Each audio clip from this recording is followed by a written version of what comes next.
Welcome, welcome to the watch party, guys. We have the Rangers and the Devils coming by at 7:30, but we currently have the Tampa Bay Lightning and the Toronto Maple Leafs facing off in game two. Toronto just got on the power play, so with 9:20 left in the first period, they're going to be starting off here strong. Riley at the point. Great shot by Marner. That's 1-0 Toronto. That's big. Toronto really needs to win this game. They need to set a tone. They got to prove that they're not going to fold over. So that's you'd love to see that early. That's a really good shot from the point. Great shot by Marner. You got to love seeing that.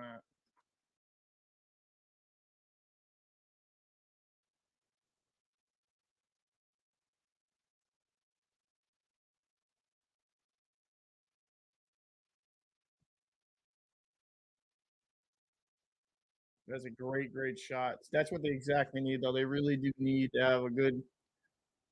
What a hell of a shot! Right, 5-0, huh? What's going on, Dale, man?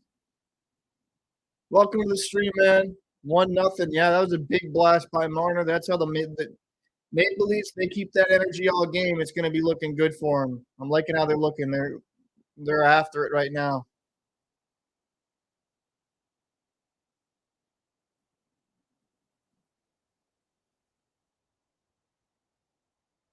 Oh, they're putting knives in the lineup. I actually like that. Yeah, knives was really good for the Gophers. Samsonov's got to play really good game tonight too.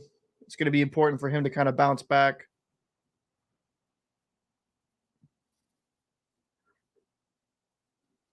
Kucherov coming in. Oh, just a little outside there. Good keep in.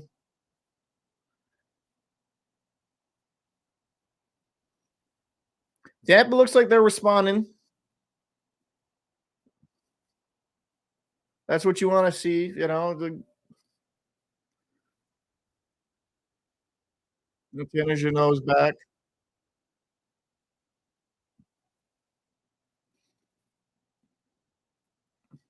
Looks like Tampa's kind of controlling a little bit here. Good offensive pressure. Good save by Samsonov. Good positional save.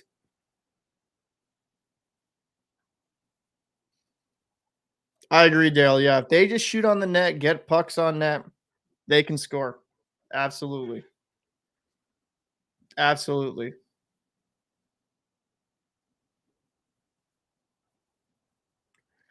Yeah, you got to like what you're seeing here. Good back and forth. I just love the strong start for the Leafs here. The guys, wait, how's that a hand pass though? If it was okay,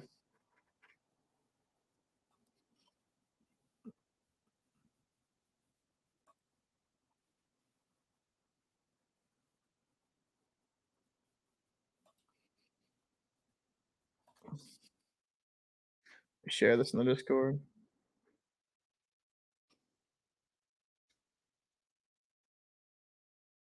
Alrighty, cool.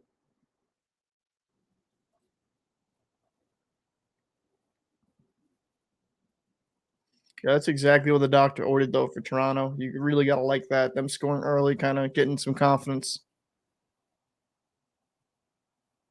That's why, man. It's always one game at a time. People react over one bad game. Can't do that. Nice save by Samsonov. Easy little can of coin there from the point. Perry getting into the mix, huh? All right, a little chippiness. I like to see it as long as they, keep it under control. Oh, oh, we got a fight here. Giordano getting after it.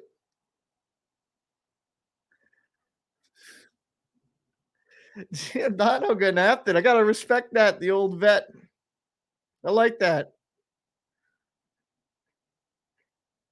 That's good. And the good thing about Giordano, well, he's an effective defenseman. It's not like he's their top four anymore. So you gotta.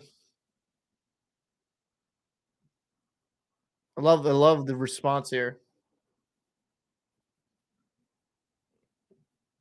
Yeah, Corey Berry can be a little bit of a rat. That's weird, man.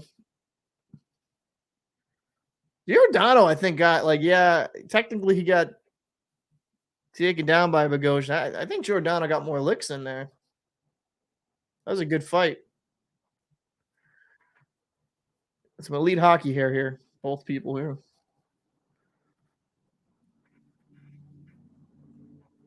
Yeah, I love that.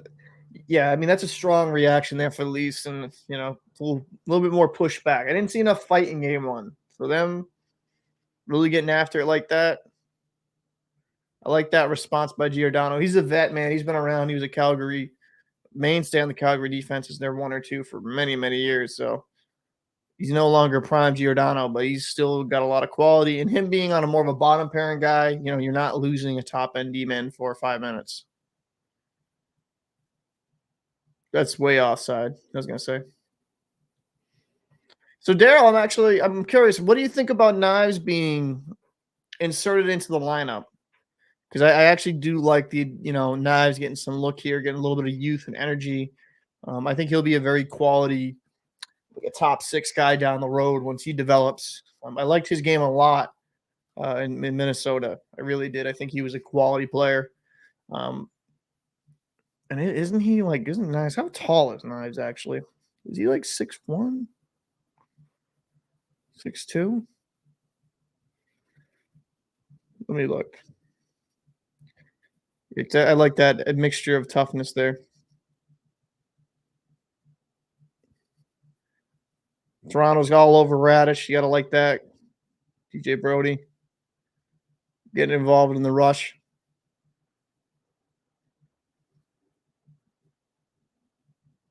6'2". Yes, he's 6'2". He's only 21, so that's gonna be, you gotta love seeing that. Was that a pen or was it just lost balance there?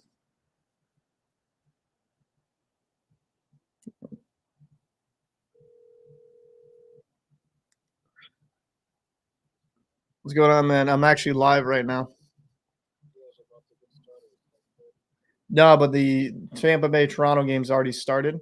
So like I decided to go live with both channels because we're gonna do it anyways. So like on my channel, it's called the NHL Watch Party. I didn't change the title at all with ours with the Filthy Casual, but I kind of wanted to go back and forth like I have been doing with both games. So Toronto's actually up 1-0. So, but yeah, you there?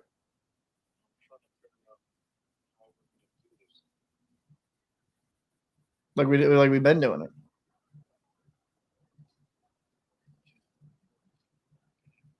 No, I'll be bouncing back and forth. You can focus on one game. I'll be bouncing back and forth. We'll be, the Toronto game. I'll be keeping up to date. But you got to realize both of these games are staggered by a half hour. Like puck drop's not going to start for another like 15 minutes for the Rangers game, just due to the particulars.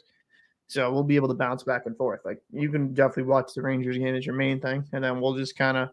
I'm gonna go back and forth and do what I've been doing, and kind of like have like a split screen thing. You know what I mean? So don't worry about that. So see you in a minute, dude.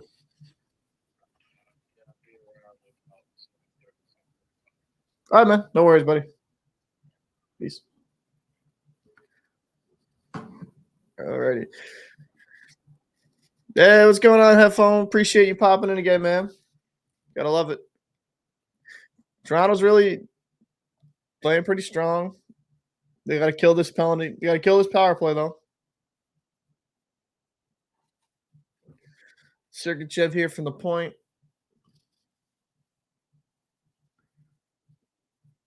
Killorn, that's good. Good block. Fantastic block there. Hall can be much maligned in the Toronto fan base, but hopefully he has a good game for him.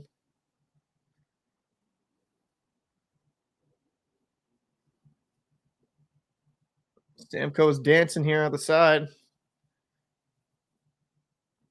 Sergachev over to Kucherov. Oh, fantastic save by Samsonov. That was an absolute beauty of a save from the half wall into the slot. Great, great explosiveness to get the blocker on that.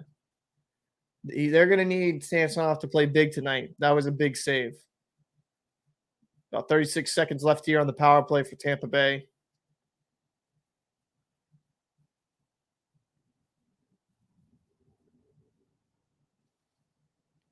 Good forecheck here. Just get it deep. Good play by Toronto.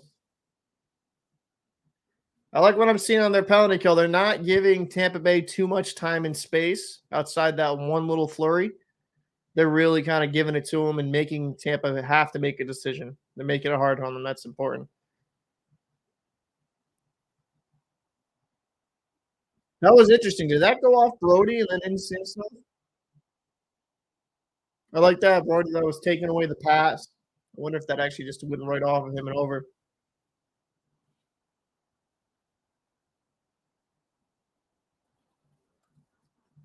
What's going on there? What's going on there? Best thing about being a Leaf fan today is it's impossible to play worse than they did game one. Yeah, I mean that's the exact thing, right? If if you are a Toronto fan, there is not much worse than the first game. And I think at times as fans of every single team they get like this, right? Like they'll blow a team out and they're like, we're gonna sweep this series, and then the next game you lose. There's been teams, Stanley Cup championships, that have been won by teams that will lose like a game 5 to 6 to 1 in one particular round. And then it's like a punch in the mouth, a wake up game, and then they'll kind of turn around their play style. A lot of people get kind of a little bit too doom and gloom. It's game two of series, game three. You got to allow yourself to realize like these are skilled NHL hockey teams. You are gonna lose games. It's very rare to go perfect in the postseason. You're not gonna just run the table. And the beauty I love, this is the thing, right? I'll bring the Oilers in the Kings series, for example.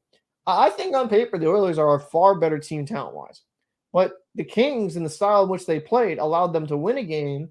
And I'll be honest with you, almost won that game too. I liked how the Kings looked in stretches. They lost that game, was it 4-2? One was an empty netter, so I don't really count that. It was another like one goal game. And the Kings were, keeping the Oilers on their heels. And if you looked at their regular season records, like, well, how the hell are the Oilers not blowing them out? Because the postseason is a different animal completely, right? I mean, in the regular season, you play a little bit looser. It's not, I know people take it serious, but it's just another gear you hit in the postseason. So I feel like some people overreact at times. Exactly. I mean, that's my thing with the Bruins, right? Like I'm not as worried as some people. I'm like, bad game, not good game, and they know that. Um, I'm not doom and gloom. So that was all I remember in the Stanley Cup series when the Bruins against Vancouver, when they won the cup, they lost the game pretty badly. I always say it's playoffs. Two down is hard to come back from 1-1. It's still, yep, exactly. Exactly. You gotta kind of just, you don't want to go down too bad. Even 2-0 is not awful, right? Like, for example, the Carolina Hurricanes, New York Islanders. The Hurricanes are up 2-0. Now, if the Isles win that third game, it does change the dynamic of that series a bit. They do have a home ice upcoming in the UBS Arena, so I'm kind of excited to see how that will go. But there's still plenty of time in that series to come back and win. Being 2-0, there's been plenty of teams that even come back from 3-1 in a series to win, even 3-0 occasionally. That's a little bit more rare, but the Islanders is a must win. They got to get that third game win, and if possible, win 2 at home. And I got to see a little bit more composure from Sheldon Keefe. The pouting and the crying on the bench, like that's got to stop. Like you're the head coach, and that energy is kind of put in onto your players. I wasn't really impressed with the amount of pouting I saw behind the bench in that first game. Like, just be a man. Understand you're going through a tough situation, but crying isn't going to solve it. Not trying to be hard on him, Toronto fans, because I think some aspects of his coaching style doesn't work, but I wasn't overly impressed in game one. I think he lost his composure. And as a coach, you need to be the one that steers the ship. You are the captain of the vessel, and you need to make sure that you tell the helmsman what degree of rudder you want to give it. Good kill, though, by Toronto. Back 5-on-5. Stamkos coming with some speed. Radish, nice shot. A little short, good save by Samsonov. Stamkos, they're challenging Samsonov. They want to make sure that he can make these saves because they kind of had him shook in the last game. Outside the box, that's pretty funny.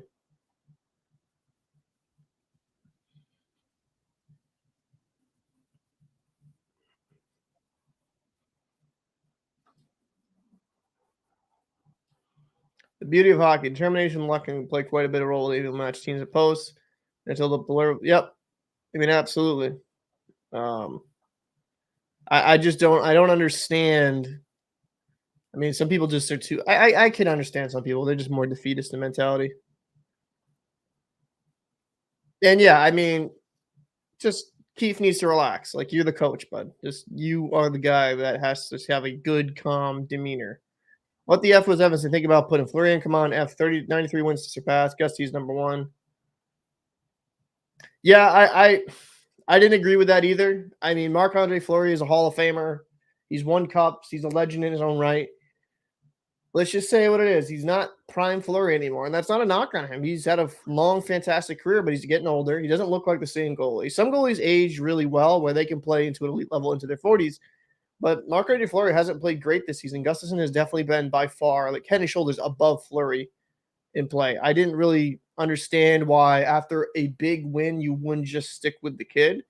I know some people try to use the rationale that, hey, like they kind of did, they've done this all season. He played a couple overtime games. They didn't want to waste them. I'm like, to me, it's like we can't coddle our elite players. We can't coddle our number one. The other team's goalie also played that amount of minutes. Like, he's your best option to win. Play him. Stars played a hell of a game, though. Played a hell of a game, and maybe that a little bit of that could have been a pump up because Pavelski got hurt, and they wanted to have a strong comeback due to that. I mean, that series ain't over. It got a little out of hand, got a little goofy. A couple games got a little goofy last night. Bruins game and the Stars in the Minnesota game. Not taking away anything from the Florida Panthers or the Dallas Star. They both played fantastic, but do I think every single games are going to be like that? No. They're going to be a lot closer than that. Good keep in here in Toronto. You got to be a little bit unable to keep it in the zone.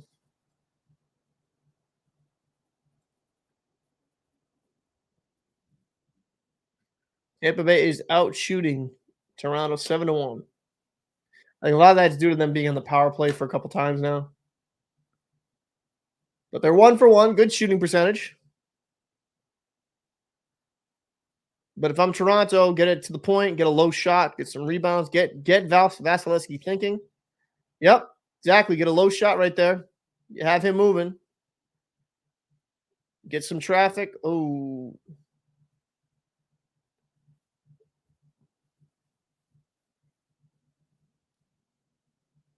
You got to really just. There you go. Good. Good grinding out here over in the corners. Some of the camera angles in ESPN are a little wonky. I got a nice. Don't get too cute. There you go. See, look at that. Yeah, it's a low shot, but it's a rebound. Sometimes guys will bang that home.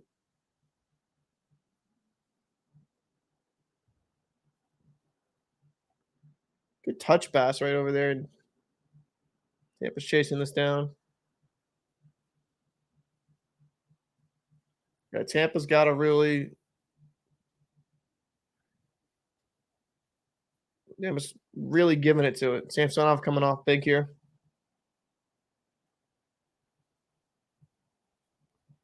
Another power play for Tampa. Jesus.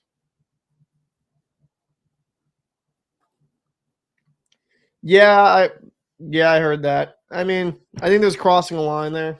I mean, I'm fine with chirping. But that yeah, I think that a little crazy.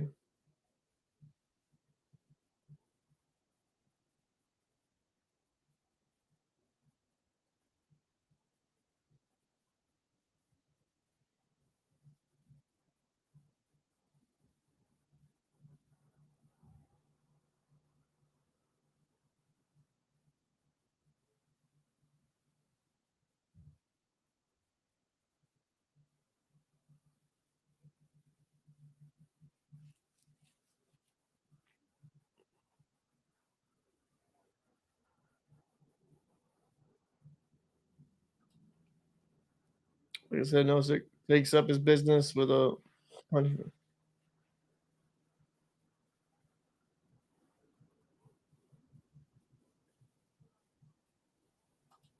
yeah, I mean, but that's the head games. I mean, I think that's a little bit crossing the line. I wouldn't say I haven't heard worse shit though on the ice, to be completely blunt. Um, hey man, yeah, well, due to this app, I really can't because this is actually just right into here with the app itself. Figured it'd be better than nothing on the top right, kind of have some type of branding. Um, but the watermark, yeah, I mean I'd appreciate it. That'd be pretty sick.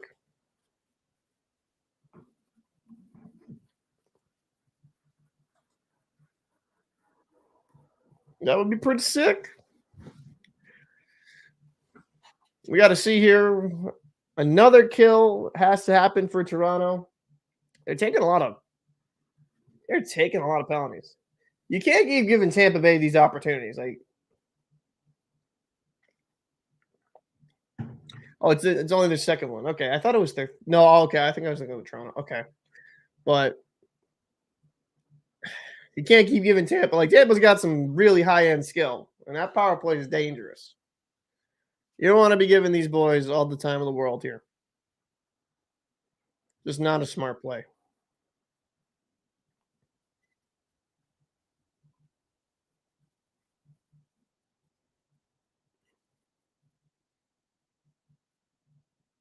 Sergachev,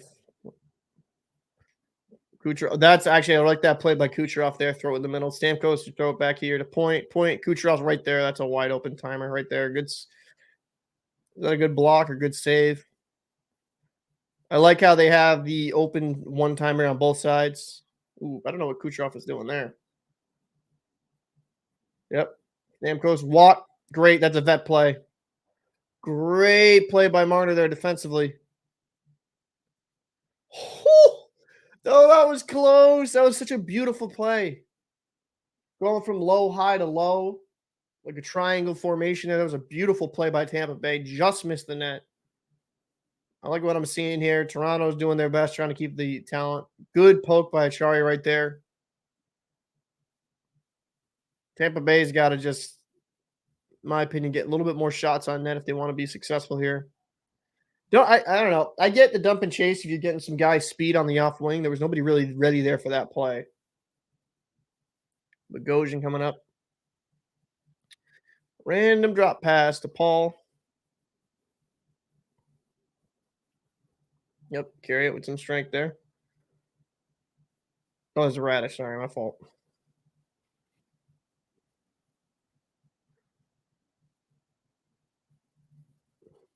Radish on the point. That would have been, yeah. Radish makes way more sense. I was wondering why. I was like, wait, why is Bogosian? Ooh, good block. Giordano, I think, got that block. Tip. So that's going to be another offensive draw here.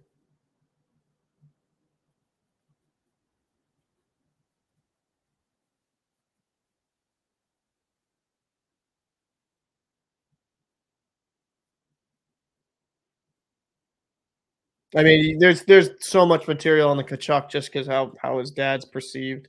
You could easily do. Um, Appreciate it. Yeah, you can't put like one of the most dangerous units in the fucking planet on the power player continuously because they are eventually going to score. They are a good team. gotta dim this a bit because I have still massive feedback with that.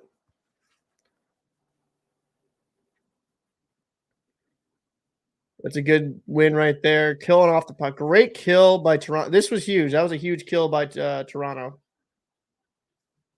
Ooh. Marner and Kucherov run into each other there.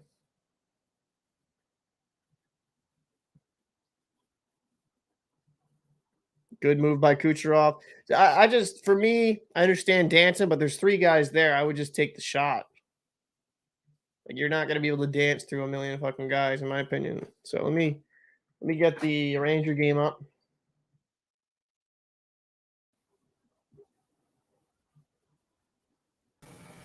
You get the Rangers game up.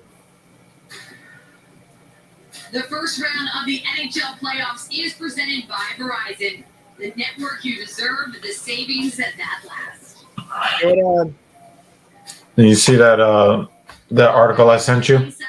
Yeah, yeah. I'm getting tired of people, Cat. I'll be honest with you, though. I'll talk to you off air, but I kind of know. I saw your text, and I think I know why. Oh, no. It was something I sent you. No, I know that. I'm talking about those type of subjects are why I think we're not getting traction, if I'm being blunt. No, I mean, not getting traction is one thing, but getting shadow banned is another. Like, getting shadow banned on hockey shit. I don't know, man. We'll have to look at a couple of things and see if we can try to figure something out. Oh, the New Jersey game don't happen until. Oh, what channel is the New Jersey game on? MSG. Oh, well, I mean, I know for you. Hold on a second. What do you mean?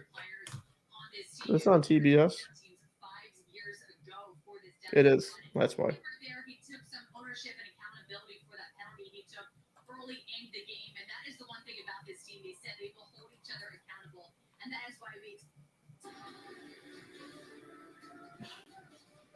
Oh, damn it. Goddamn, turn it off by accident. So, Toronto scored up 2. John Tavares, that's a good slot shot. That's a great feed by Riley, going low, getting Tavares in the slot. That's a big start. We got a puck drop imminent in New Jersey. Yep. Hey, Daryl, how you doing? Thank you for coming by the podcast yesterday. We appreciate it very, very much. Now more than ever, we're going to need support from you guys, the viewers. I suspect that we may be shadow banned on YouTube. So, but at the same time, Cap, if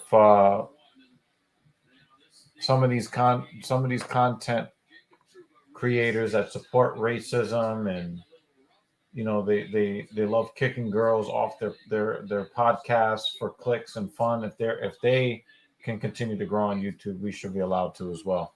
I mean, I'll be honest with you. I don't really think it's shadow ban in that sense. I'm gonna be real. I just think the subjects that we're covering are very. It's not like it's family friendly. If you watch a lot of the videos that did really well, they're a little bit more lighthearted in nature. That's just it's really coming down to the material that we're covering. Oh my God, big save by Vasilevsky. I don't really think we're getting shadow banned. I think it's more of just the fact that. Oh wow, they're getting started already, Cap. First deadening of the first whistle, and they're already bringing it together. Let's see, putting in split mode now.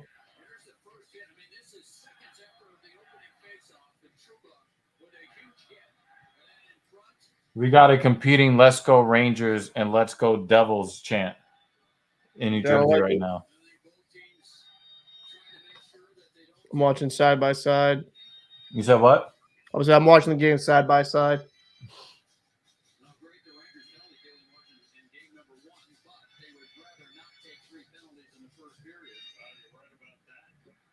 Toronto fans got to be happy with what they're seeing right there, though.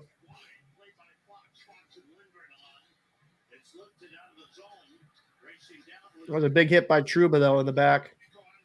Oh, control check.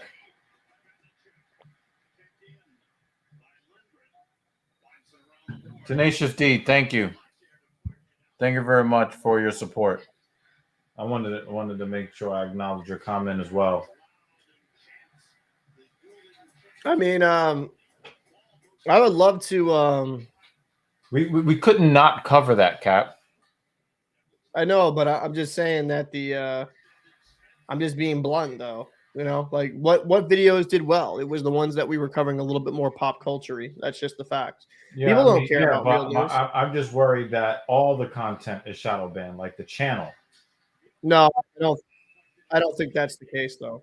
I just don't. I hope not. But I wanted to kind of like have that discussion. We've also been inconsistent with how much we've uploaded. Let's be real. A lot of that's because I've got a lot going on with the hockey stuff. Yeah, we're also doing a lot of live content as well. Yeah, and the live content don't hit like that. Yeah. So now if we could, what we probably could do is just cut those lives into edited, right? That we always talked about doing. Yeah. But I'll talk to the ladies about it. They should have hit live. They should have hit fucking Heedle going with speed there. He could have split the Devils defense.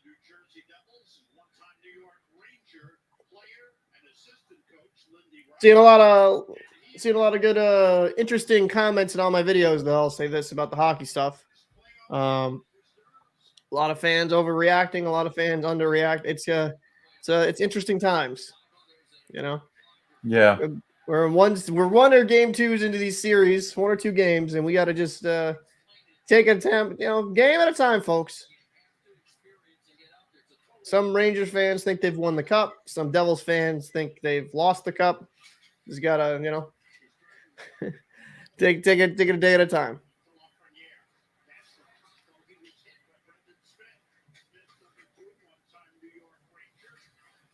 So Eric Haller, he's been a pretty decent acquisition. I think Bruins won that trade, but Eric Haller is a really good depth third line center.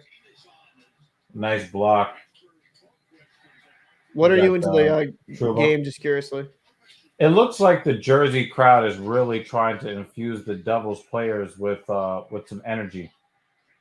It's like they're trying to rally their team. The Devils fans really are definitely louder. I can say that the Rangers passing right now is definitely more tape-to-tape crisp than even it was in game 1. The Rangers look to be very, very sharp to start this game. That's good, though. Yeah. You're appreciated, man. You're appreciated. I mean, I like what I'm seeing here from the Toronto game too. This is a game that Toronto's got to win. It's usually, I wouldn't say game 2 is usually a must win, but Toronto got really embarrassed. They just need to keep playing like this, and they should be fine. A little less penalties, hopefully. As I say that, oh no, Toronto's going on the power play here. That'd be big if they can score here. Get up 3-0. Ooh, was that a hit from behind on VZ? No, that was a good hit. One player that didn't do a whole lot in game 1 was Patrick Kane. I would really love for him to show his oh my God, what a shot by Nylander. That's big for Toronto. They're up 3-0. This is the type of game they needed. They needed this bounce back here. That's really good for them. Going 3-0. Oh.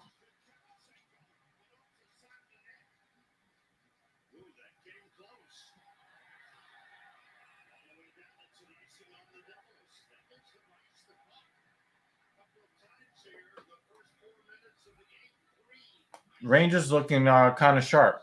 Rangers looking kind of sharp to start this game.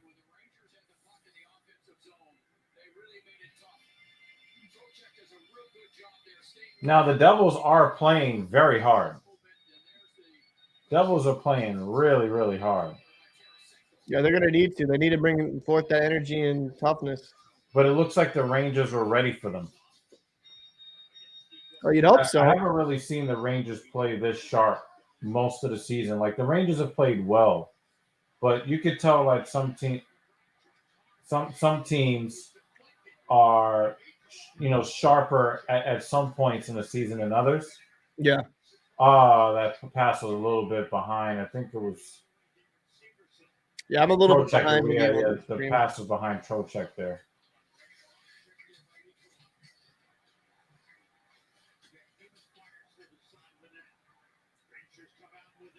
Toronto's on a power play here because a double minor that was up. They could go up 4-0 here. Good defense by the Devils.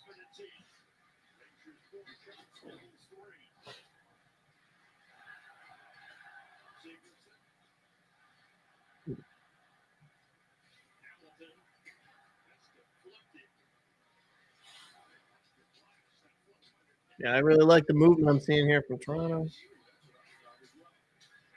Oh, 3-on-2. what time of the game are you at? For 14, 57, 56, you're 55, about 54. 40 seconds ahead of me. Oh, here we go. Here we go.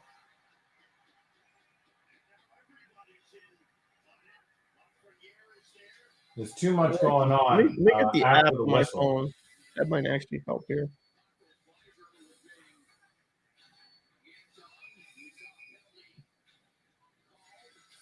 Yo, they're playing the Stone Cold Steve Austin theme at the dead whistle. One of my friends and I have an inside joke where whenever we talk about hockey, one of us will mention the Leafs and we'll go, "How about them Leafs?" They're looking good tonight. They're looking damn good tonight. You said that they're playing Carolina?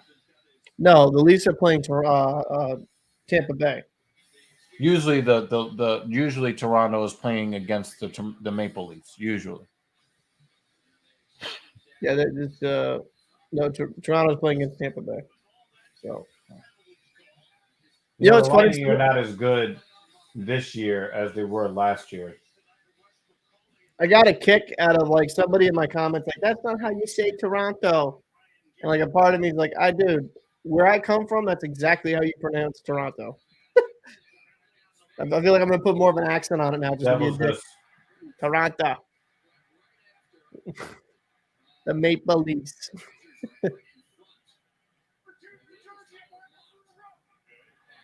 Oh wow! I thought the Devils drew a penalty. They committed the penalty.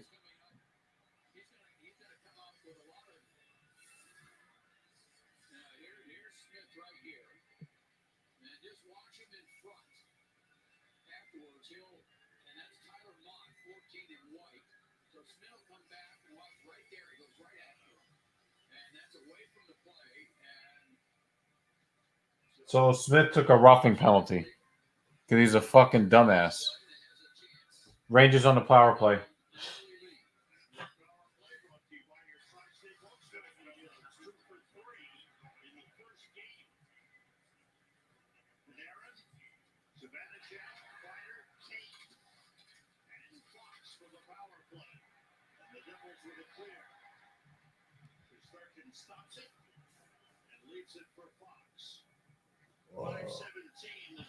Here we go.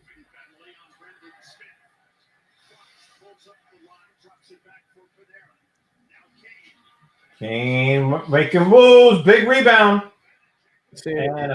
Last minute left here in the first period, Toronto, Tampa. Tampa needs to respond here. Ooh, you guy gets thrown. Oh, Kreider. I tried the app on my phone. It's actually not even faster, so I'm not going to bother. I'm just going to you're just going to be ahead of me. Yeah, sometimes live streams come in quicker on mobile than it does on desktop computer. Yeah, that's why I wanted to try it, but it's not the case. It's actually a second or two behind. Yeah, you're going to have to get it over. Oh, that was a dangerous shot. Oh, Yo, the Rangers are going hard at Vanasek right now.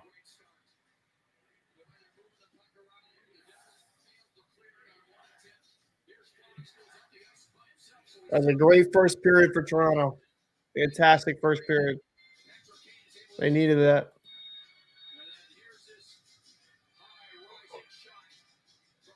Here in Boston, we pronounce Toronto first round exit.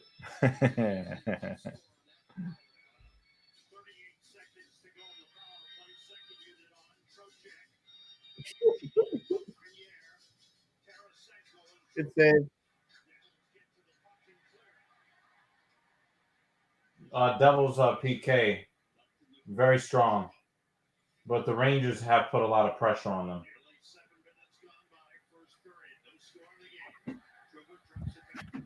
So the Rangers are trying to gain the zone by leading with the defenseman and then dropping the puck back.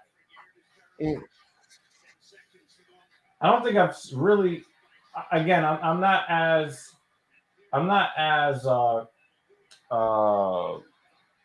experienced a hockey fan as you, Cap.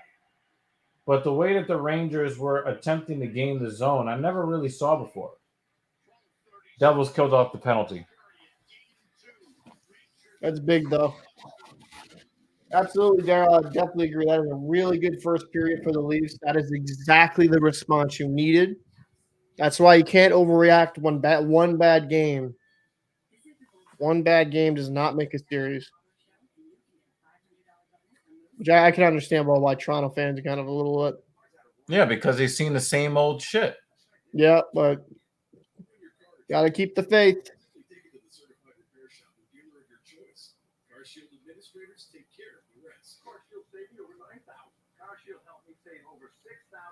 Who made the background, well, ladies? I'm thinking it was the lady that did it. Yeah. She's been playing around with like GIFs and stuff like that. But the thing is, with these lines, it looks like clinks.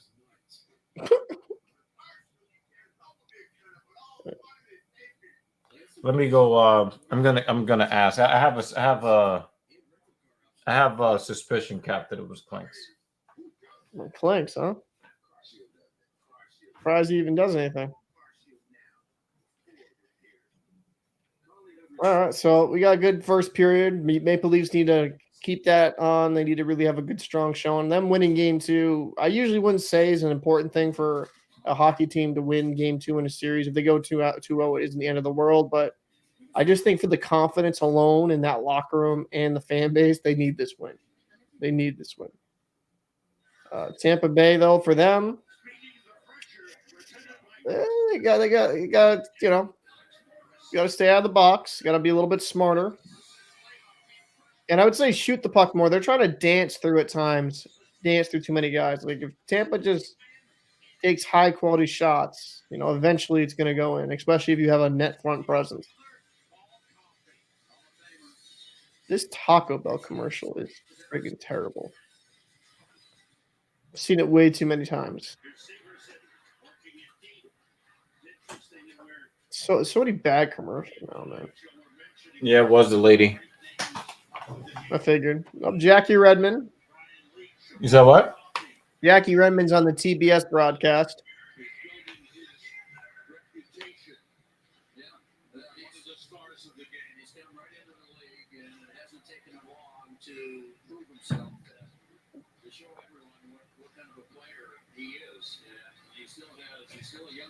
All right, so they got the Swiss connection, Hischier and Meyer. So the old guy that shot the young black guy that rang his doorbell, his family are saying that he has to pay. His family. I mean, I'll be honest with you. I don't really want to talk about this on the stream, like this one, for a lot of reasons. You know what I'm saying? Yeah, this stuff is just coming out.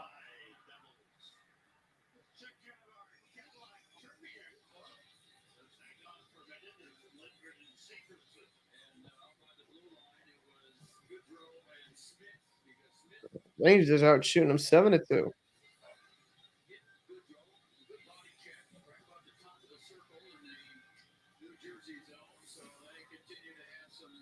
It's crazy.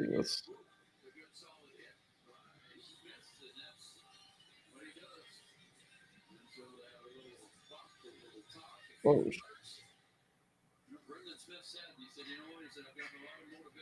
that was a terrible offside. I don't know why he just dropped it right there.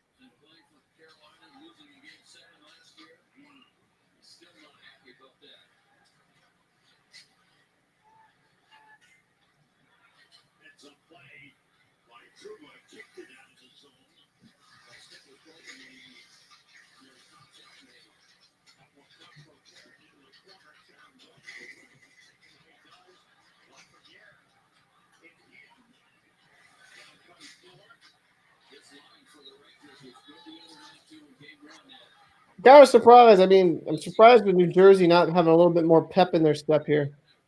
No, Jersey is very sharp right now. They're very, very sharp. They're playing well, but I mean, I feel like they're kind of being kept to the outside. I like to see them get a little bit more aggressive. Well, the thing is, they are being aggressive, but they're being nullified by the Rangers. The Rangers are intercepting a whole bunch of their passes. This is about as good as I've seen the Devils play. Just the state of readiness of the Rangers. I've never really seen them this ready for a game this season. I'm sure that they have been as ready or more for a game, but the Rangers are very, very ready for this. Now, the Devils were really strong in their PK. Yeah. The Rangers did get a lot of shots, but that's only because of the sharpness of the passing. Right. No, don't look at a couple of seconds and judge the Devils on that.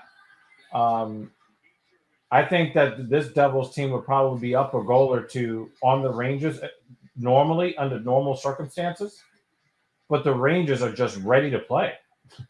I mean, but they're being outshot 7-2. They're being kept to the outside. I kind of had another icing. Now, I will say this: that this is the third icing on the Devils. Yeah, that is not. Now, Devils are kicking the Rangers' ass in the dot right now, but.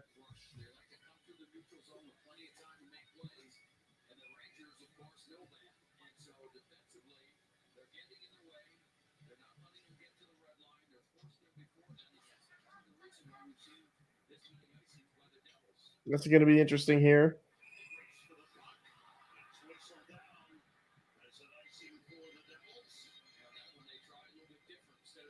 What is the Devils doing with some of these icings? I know you're ahead of me, but just weird. Some of these plays. Yeah, that's their third icing. So, but I just think it's the Rangers are in the proper positioning. They're also making hits at the line too. Need to be a little bit more composed in the line. I think what we're seeing from the Devils is a lot of their youth coming into play right now. Another icing. Jesus Christ, dude. There's Every a lot time of youth the Devils look like they're about to break out on an odd man rush, a stick check just completely ruins the play. Like the Rangers are just super sharp today. Mm.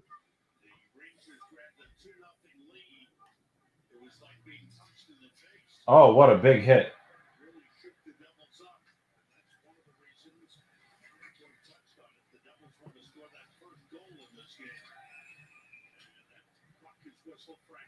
It feels like the Devils are getting frustrated. Yeah, that I will say that.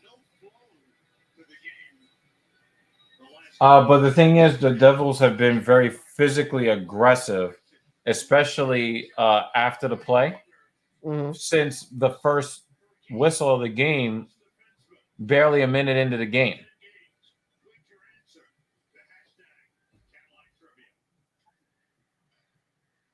So I think the Devils really thought that maybe if they were more physically aggressive, that they can regain dominance against the Rangers. Yeah.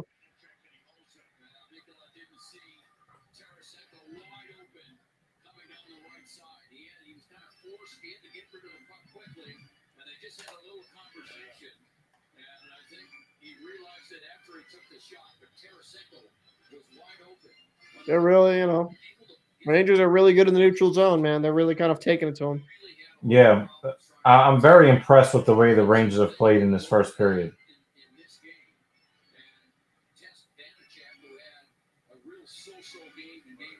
This might be the real start of the series here in Game 2. Yeah.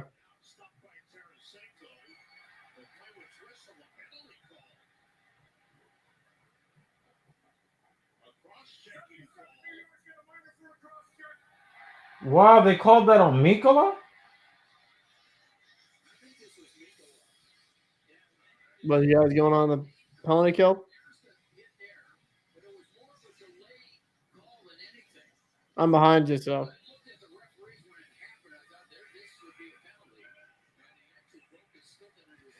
I mean, if I'm a Devils fan, I think it'd be nice if they could get this win. I don't feel so good about this power play, but we'll see what happens. Mikola got called for a cross check. Yeah, I just saw what. I got to see this. Yeah, the Devils have 4 power plays in Game 1 and got 0 shots on goal.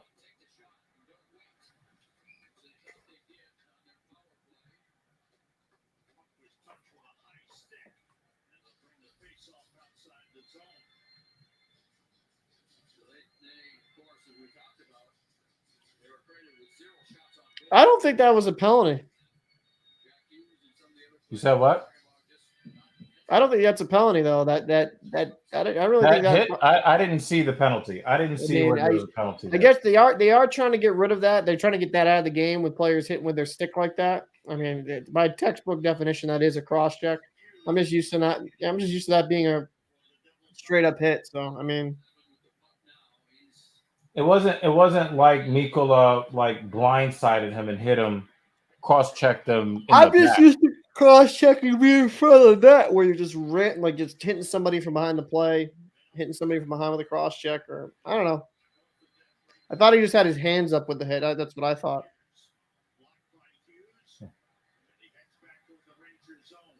The Rangers are doing a good job. The Rangers are doing a great job positioning. And here it is, Kat. The Rangers' positioning is really, really good. When you look at them, when the puck goes in the corner and Jersey tries to center the puck, there are 3 Rangers there to receive the puck. Yeah. When you could see the Devils struggling trying to gain the Rangers zone. They can't even get the puck out of the neutral zone. The Devils are just not taking their time and not taking options. Like they're trying to force themselves through like 3-4 guys instead of taking the smart pass to the line. And even when they make the passes, they're not on time. They're getting you know intercepted. What I mean? Devils just gotta. All right, they finally move into the offensive zone.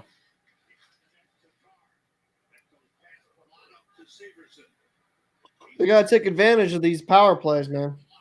Yeah, they can't even get a fucking shot on goal. Now they finally got a shot on goal. That's their first shot on goal on the power play, and now their 5th power play in the series. And let me tell you, it was not a quality chance.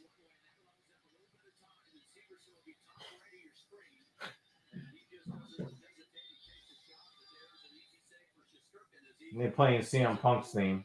I know Cult of Personality is his own song, but I linked that song to CM Punk.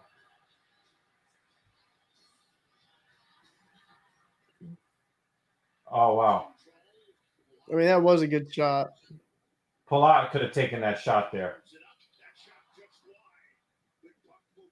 I noticed the goaltending mask now's trend is to have the not the shiny mask anymore, the more like I don't know what you would call that. What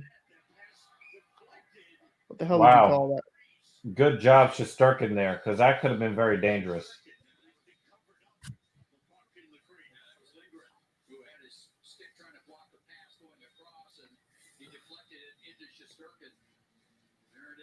Oh, it was deflected by Lindgren as I think 56. Yeah, Hola tried to get it over to 81, 91. And Lindgren actually could have deflected that into his own goal if he wasn't careful. But Shesterkin was like right there.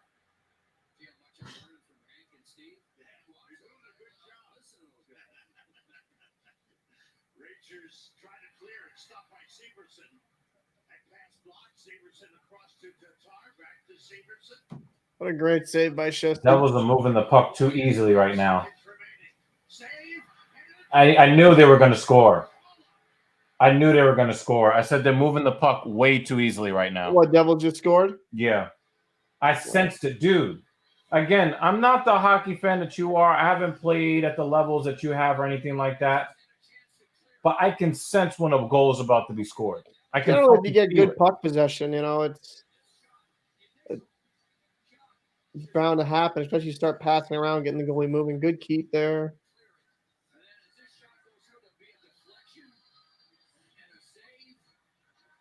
Look, McLeod is screening him.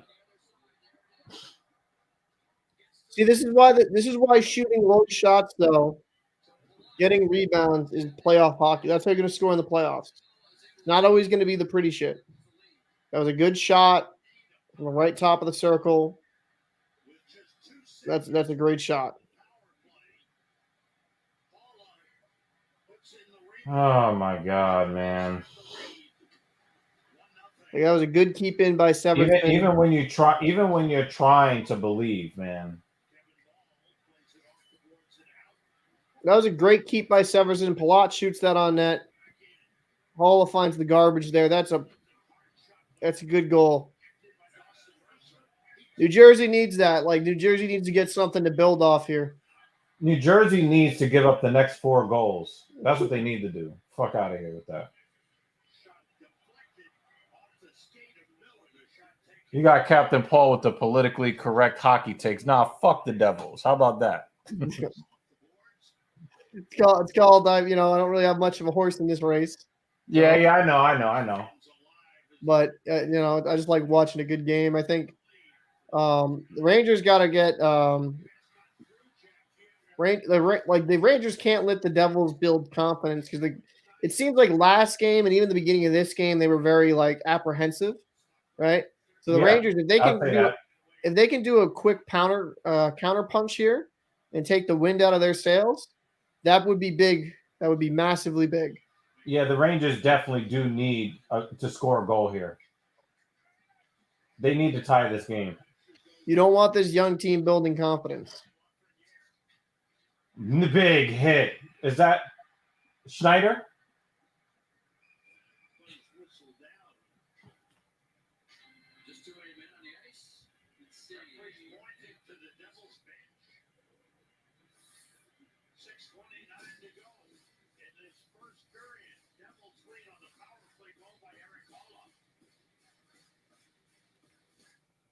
I think the Devils celebrated that goal a little bit too much. Just a little bit. I get the Holla breaks the deadlock on the power play and all of that. Like you say, he takes out the garbage. But I don't know. It looked like he was celebrating a little much. I think like the Bull won the Stanley Cup Finals. I think they're just excited to get on the board because they got themselves handed to it last game.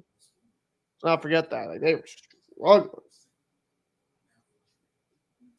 Looks like the Toronto game is about to just kick back up.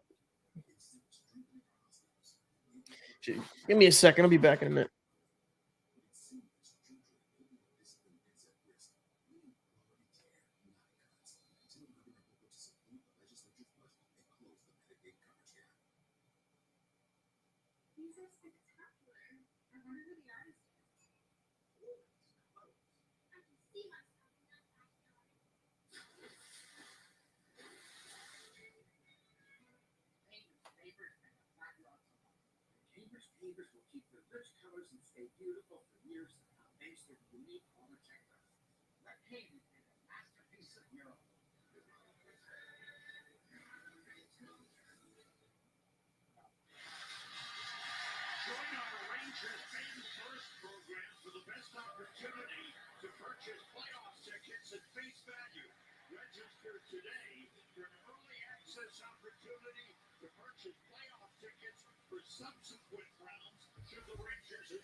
Like, damn it, Kreider. You couldn't, like, notice that the puck is right next to you? Come on.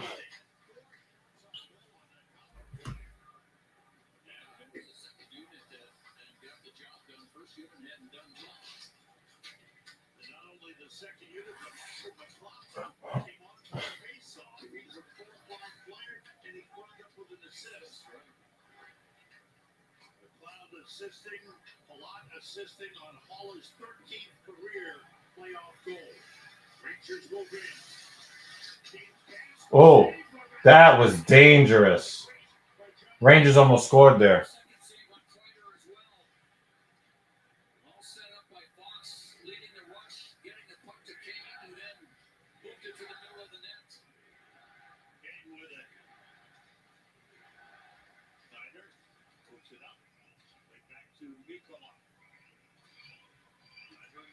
So it looked like the officials were looking at a possible too many men on the ice penalty against the Devils, but they decided better of it.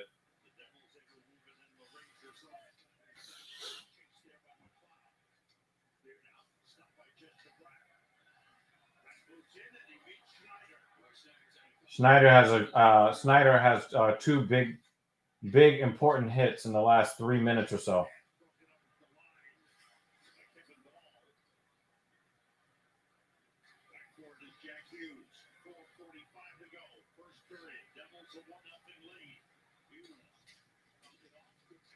Another big hit in the corner.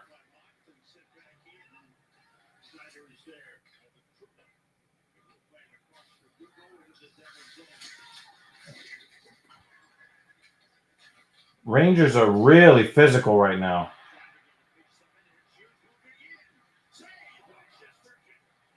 Shesterkin with a big save on Hughes.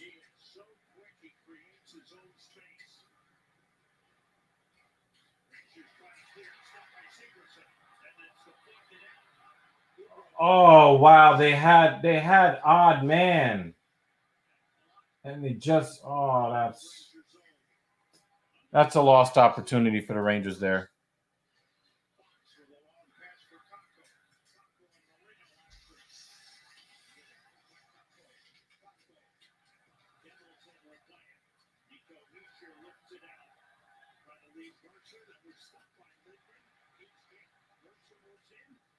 All right. Get the puck back.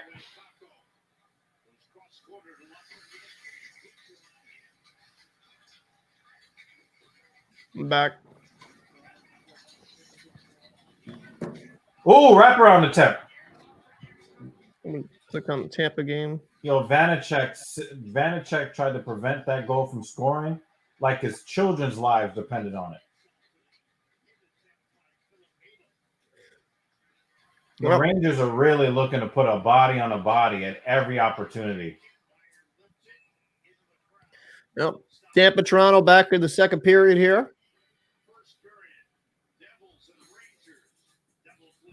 Little can of corn there on the goaltender from point. Not much there.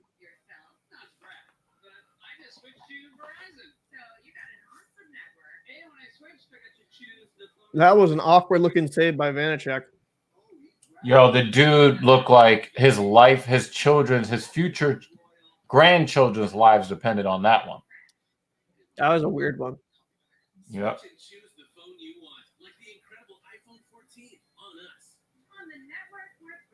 Why was that offside or icing? The dead puck? I'm not sure.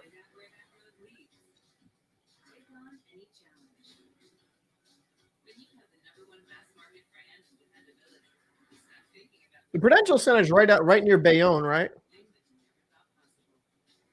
I don't know where Bayonne is, but I know the Prudential Center is not far from like Jersey City or Newark. I'm just so used to like nautical definitions because I know more your city through the waterways than the actual. Then that makes sense to me. It's like funny. There was a time that I knew New York City through subway stations. That makes sense.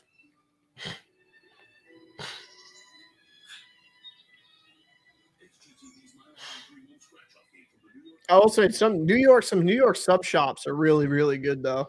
There's one in Brooklyn I go to near the boat that's run by this like Italian family, and like the food's really fucking good.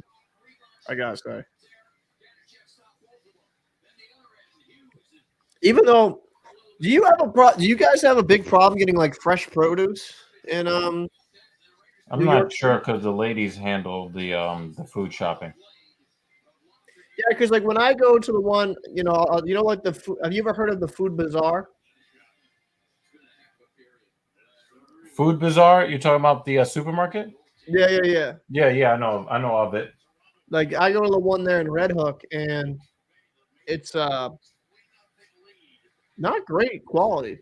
No, but that's like more of like the poor people supermarket.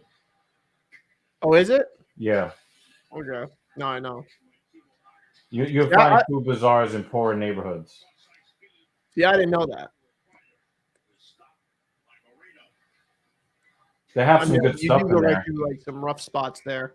You know, they do have some we've shopped at Food Bazaar and stuff and found some good but when you're talking about produce and stuff like that, I think it depends on the neighborhood. You know, certain neighborhoods get better quality than other neighborhoods based upon, gentrification and that type of stuff. Race plays a factor in that. Just what it is. But when you see places start to get like heavy gentrification, they get a lot of the minorities out. You'll see better produce and stuff like that. That's I mean, just I the think way New York everyone wants City good is. produce, though. That's just the way New York City is. You know, It what I goes know? in A lot of waves. people leaving. Oh, what a save by Vasilevsky. You know what I'm seeing a lot though is people like I don't know if you've seen this. I've seen a lot more closed down places. Maybe you're just near me in that spot in Brooklyn. Like a lot of places being more condemned. Yeah. But the thing is, they want to condemn it so that the developers can get the buildings and the rights for cheap, so that they can build, luxury residences and all that stuff. And I think what they really want is the white tech crowd, where that has basically taken over Long Island City.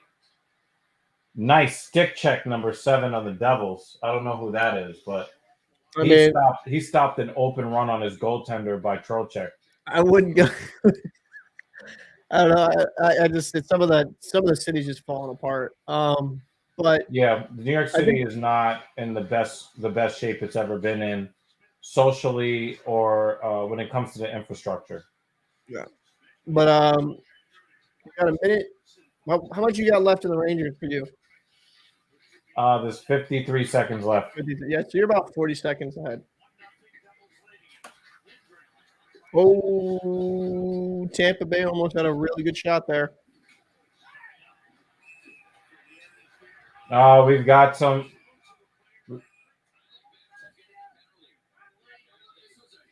A good drop pass by Bratt there. Oh, big save by Vasilevsky. Boarding penalty. Boarding penalty.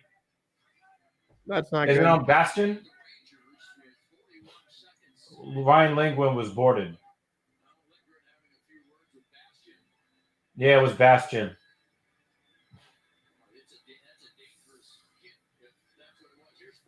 Yeah, he did. He ran him right into the boards.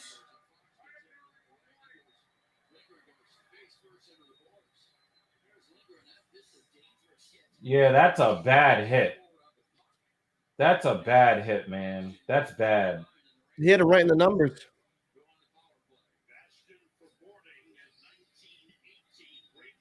It looks like Lindgren's face might be a little bruised. But it's just a minor penalty.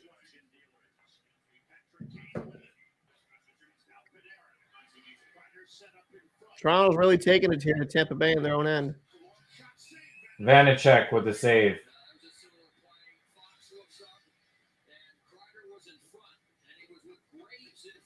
That's something you learn in minor league hockey. You can't just fucking hit someone in the numbers.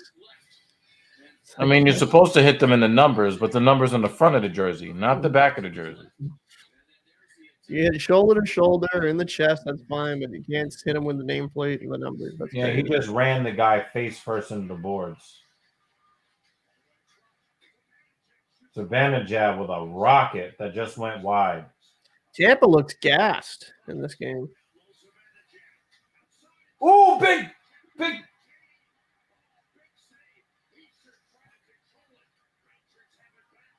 Toronto's got good puck possession here. Tavares versus O'Reilly here. Back down low. Oh, my God. We got a melee. Oh, whiffed down that timer, Giordano. Yeah, Tampa's just struggling to survive right now. They're gassed out there.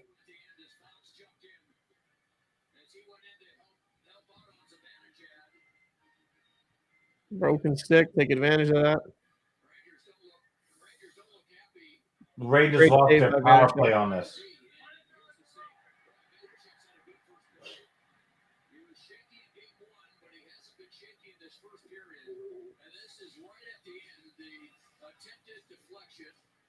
That was a big save by What is Vanacek. Graves doing?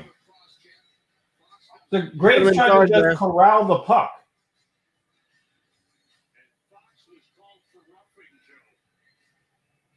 So the Rangers lose their power play. On a What did Adam roughing. Fox do? I'm looking now. Wow, he's playing Battlefront 2. Wow.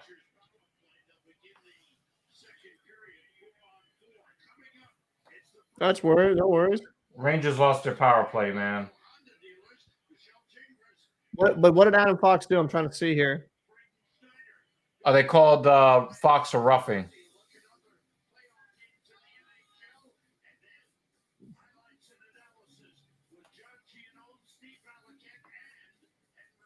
Come on. That's weak.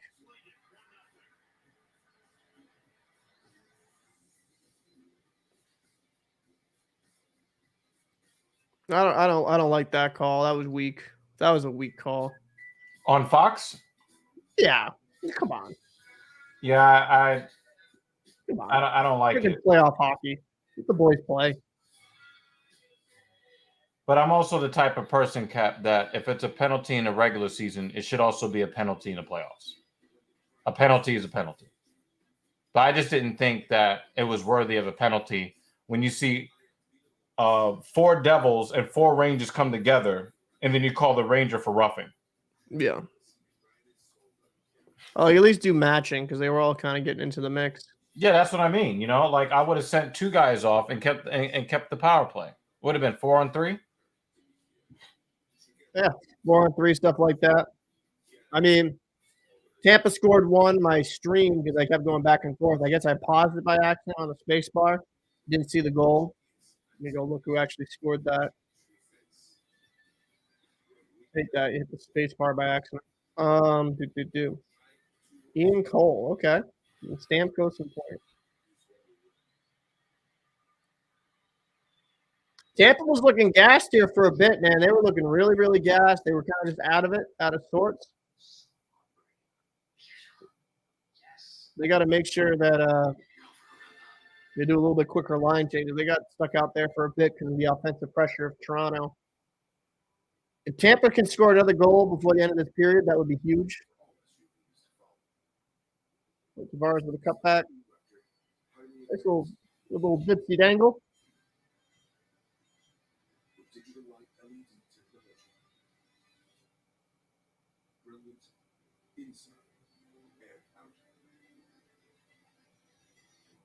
Senior dealer for exceptional offers on Mercedes-Benz electric vehicles.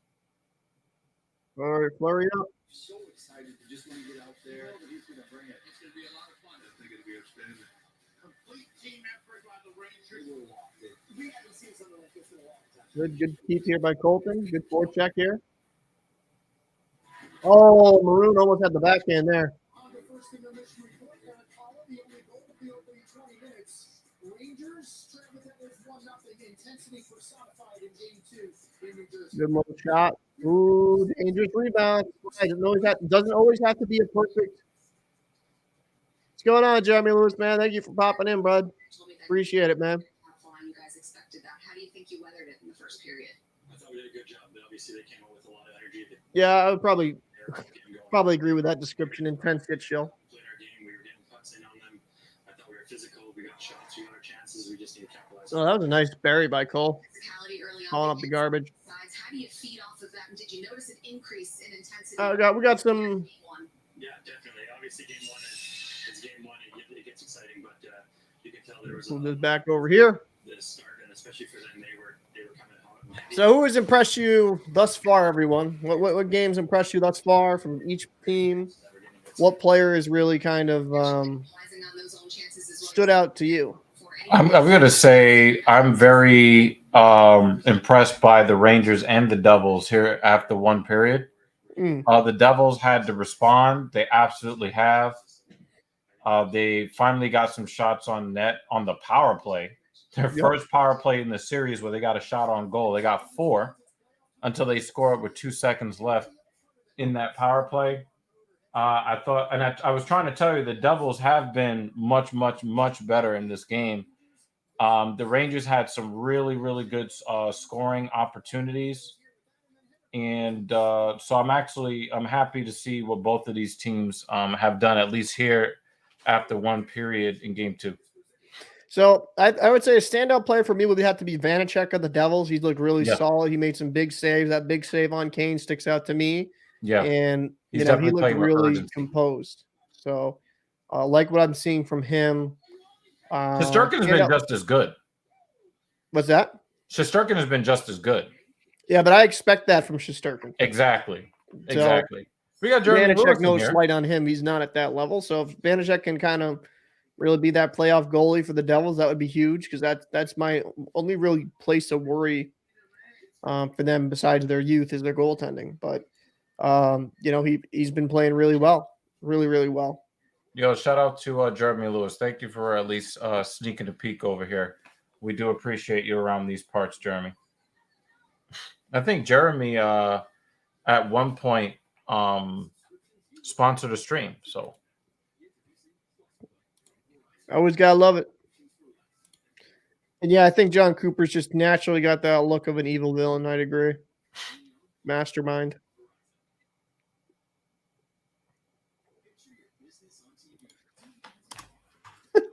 Sorry. I can imagine him in a friggin' film as the evil villain. Face-off win here by Toronto. Now, the 2-goal lead is one of the worst in hockey because it lets you get a little bit complacent. Yeah, I've been hearing keeps that the other team in striking distance. Yeah. Oh, great save by Vasilevsky here. Toronto's not resting on the laurels. That's good. You got to get after it. You got to put Tampa away early, man. They're too talented. Oh, that's no pen? Yeah, I totally agree with you, Cap.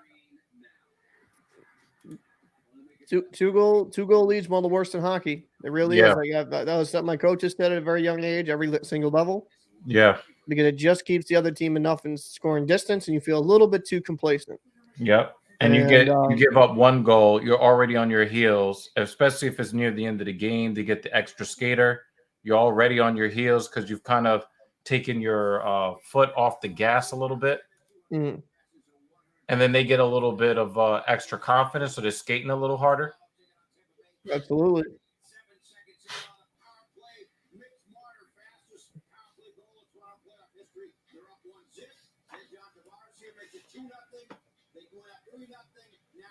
Ooh.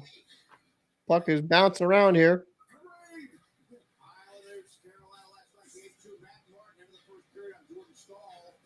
Toronto's trying to break it out. Good long pass.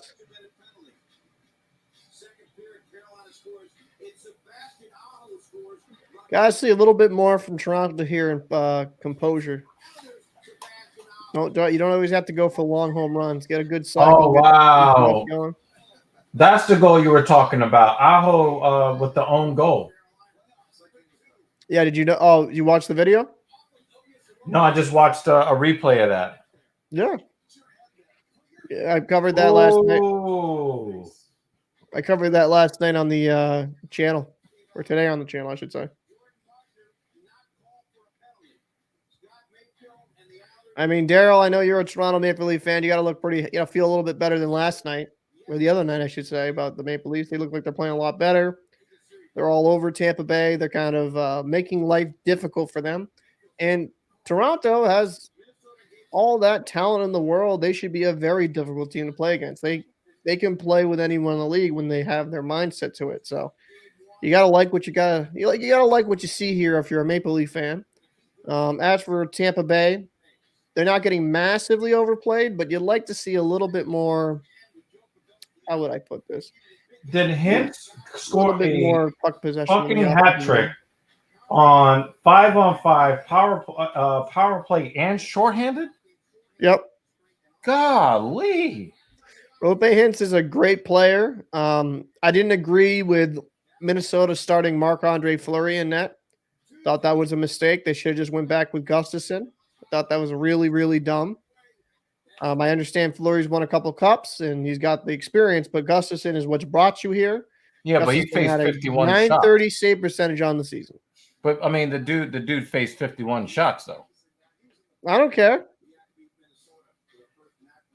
I don't give a shit. Like, go with Gustafsson. He's your starter. Hold on 1 second. Let's talk to Jeremy Lewis. In case no one else does tonight, I'll sponsor again. I'm not always here, but you always show me all kinds of love, and it's appreciated. TSP for life, OTS for life. I really do appreciate you, Jeremy, showing us that love tonight.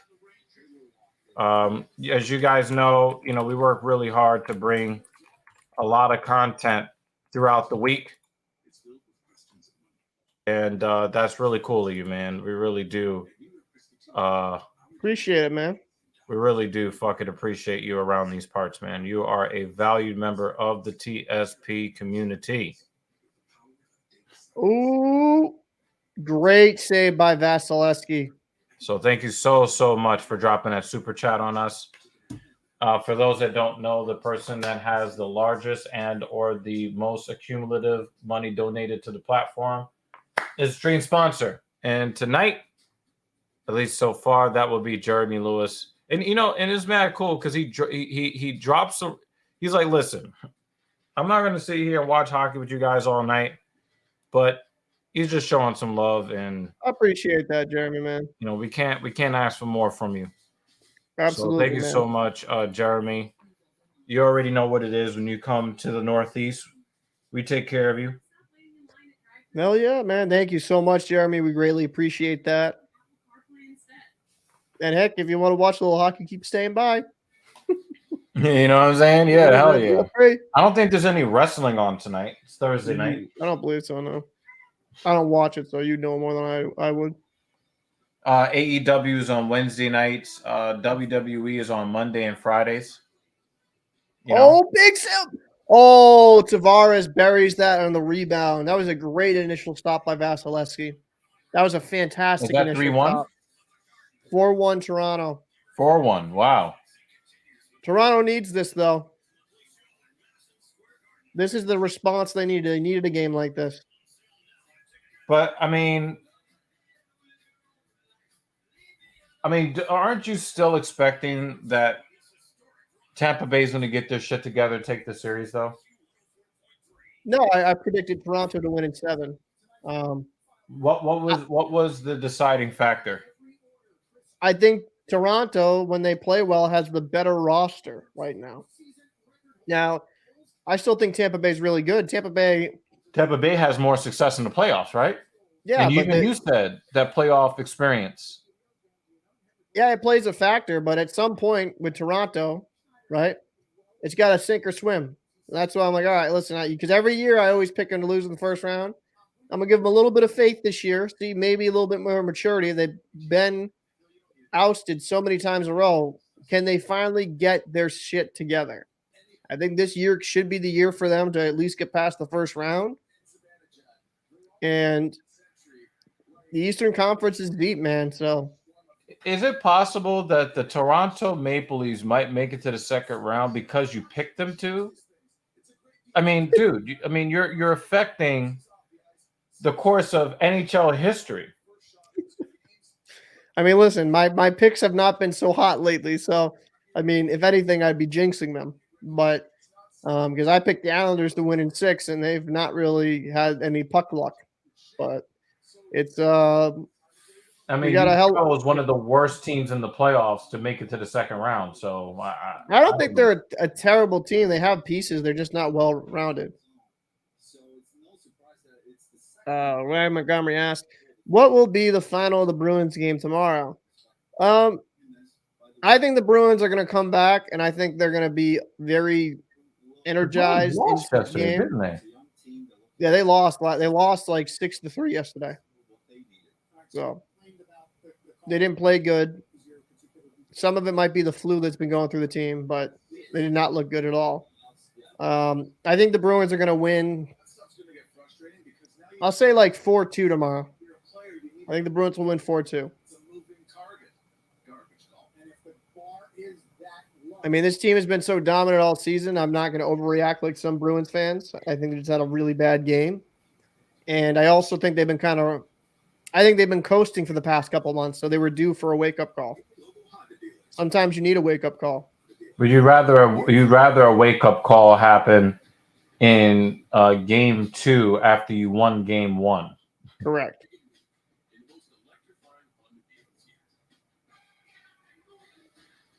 Bergie doesn't look like Bergeron might not be back. It looks like he might be staying home.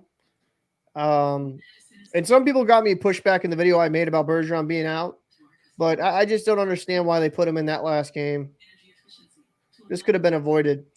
Because if Bergeron was in that series, it changed the complete dynamic because Bergeron's good in the draw and good in the dot, good in his own end. So he might not make it. They did an emergency call up of Oscar Steen from the Providence Bruins. I'm not sure. Yeah, I'm just not sure. I'm not sure of the scenario if he's going to be flying down with the Bruins. Hopefully he is. He's a big impact player. And Bergeron's played with a punctured lung. So if he's missing time, it's because it's a significant injury. So hopefully he'll be back, but it's not looking too good right now. Which means more tips for your dasher, business for your corner store. Yeah, I mean, and the Toronto jerseys look like pajamas. News for your team. Support your neighborhood and your team with every DoorDash order.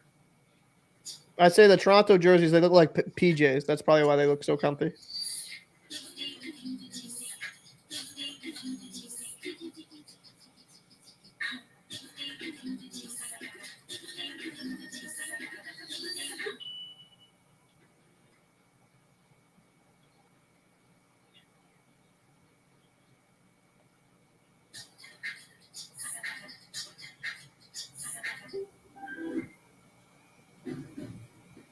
Make a move in the most electrifying Honda vehicles yet.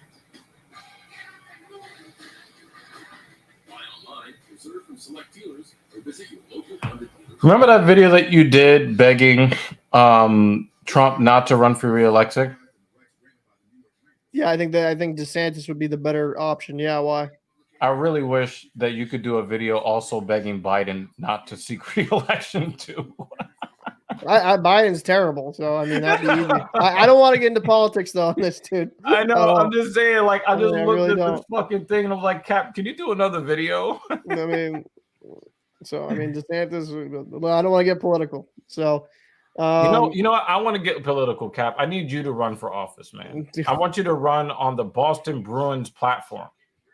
I mean, listen, I will make hockey great again in the States. We'll do it. All right. Let's get into it. What rule change would you undo? Would you veto that they've introduced? And what is one rule change that you would like to see actually made? I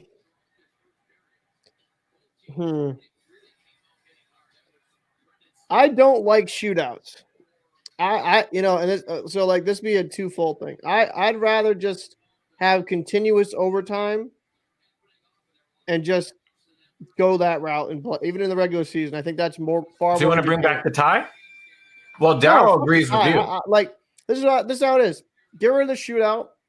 Make the first overtime 4-on-4. They make it 3-on-3, and then like eventually someone's going to score. And if it takes 3-4 You overtimes, want that's just what it takes. overtime after overtime after overtime like the playoffs? It's called gladiator shit. That's what I want. You can't do that in an 82-game series Yeah, I season can. with fucking back-to-backs. Hockey players, unlike other sports, aren't soft.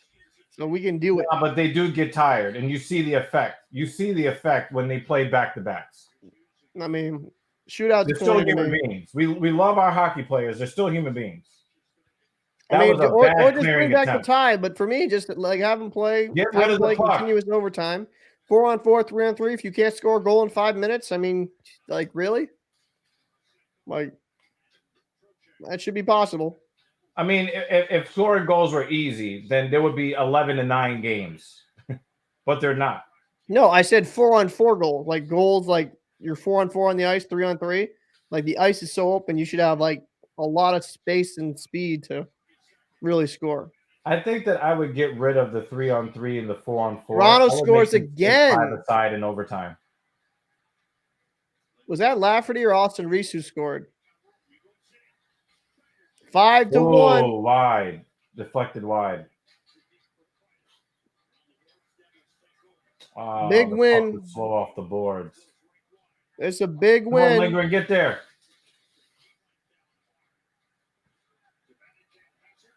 The Who scored Benajad. that? Was that Austin Reeves?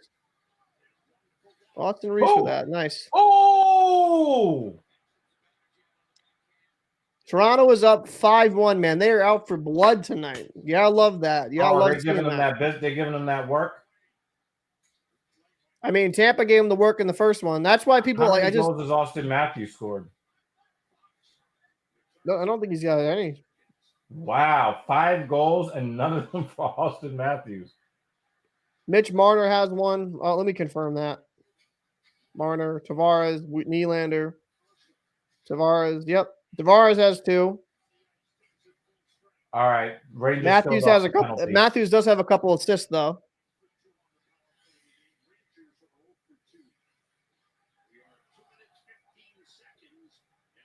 Grounder's got to keep the friggin' boot on the neck, man. Make it 6, make it 7.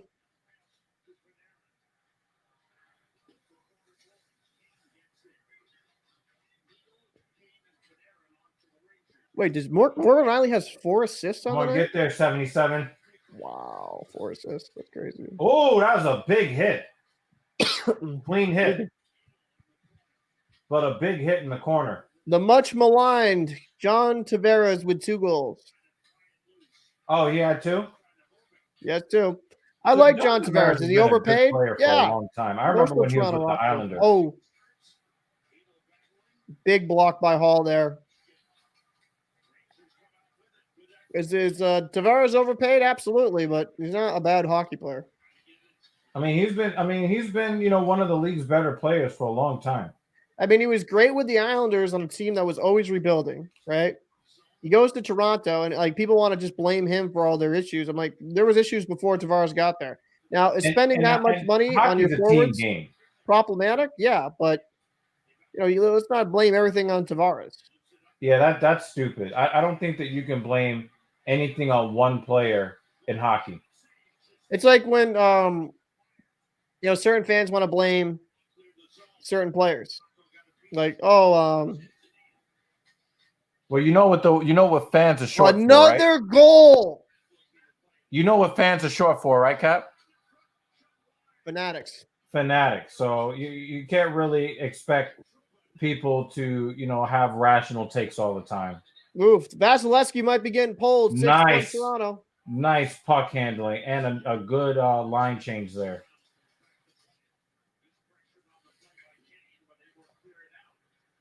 Rangers making a lot. I hope the Rangers don't lose 1-0 after playing this goddamn well. But I've seen the Rangers have a lot of bad luck playing really well. Mitch Marner with a goal here. Another goal. Hey, Jeremy. Oh, come on. Jeremy Lewis, I'll get you something set up, man. I'll get you something set up. I'll find something for you. Come on. I don't want Diet Dr. Kane. I want the real Patrick Kane. Tired Dr. Kane. Jesus. All right, good. This is a good puck possession. Whoa! Big rebound. Oh, he couldn't tee it up. Blocked. And they clear. I wish we had the rights to like stream these games on our YouTube with it. Big save, Shesterkin. Mott just got run into the boards. Yo, big hit. Yo, they are crushing each other into the boards. Yeah, I like it. What do you got for time? What do you got for time on yours? 24, 23, 22. Yeah, I'm like 40 seconds behind.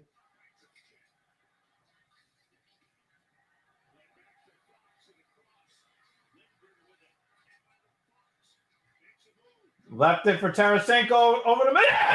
Let's go! I'll see it in a second. Let's go! Let's go!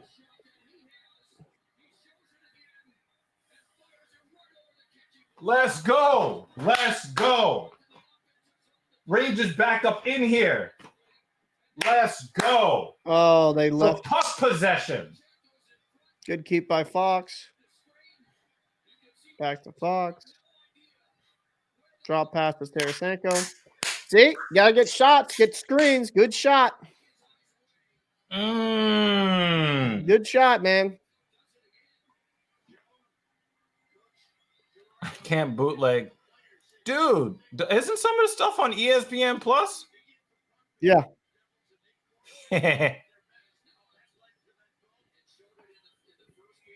It's 6-1?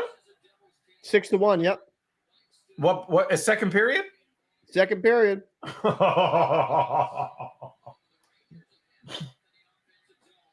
So we're gonna start getting complaints. You had your number one power play unit out there. Wah! Yeah, I hated that complaint shit.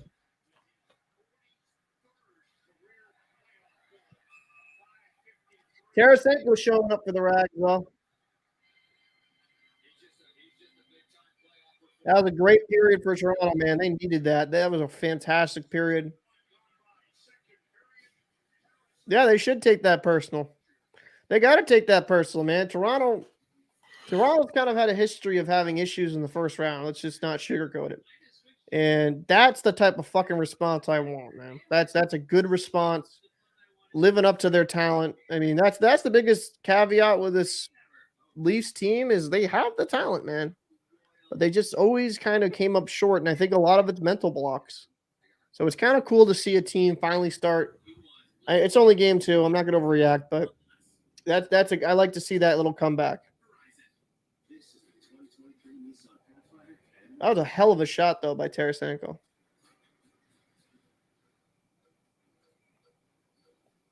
With a range of dry bones and intelligent off-road technology, I think when it kind of comes down to it, Tarasenko has been the best addition out of. Yeah, I like I said, where with the real Patrick Kane, please stand up. I think that hip injury is actually debilitating him. But the thing is, he's accepting his position on the ice. Just saying. You know, if you're really having so many hip problems, then you should be a scratch.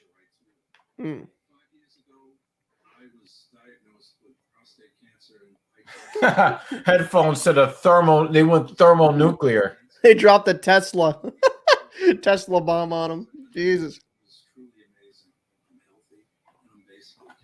But see, this is the playoffs that people sometimes kind of take for granted, right? Lightning won 7-3 in their first game. Now Tampa's up. Tampa.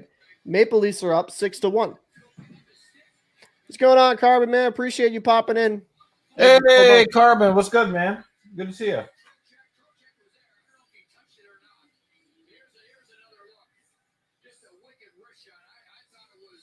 It might have been Trocheck's goal, not Tarasenko.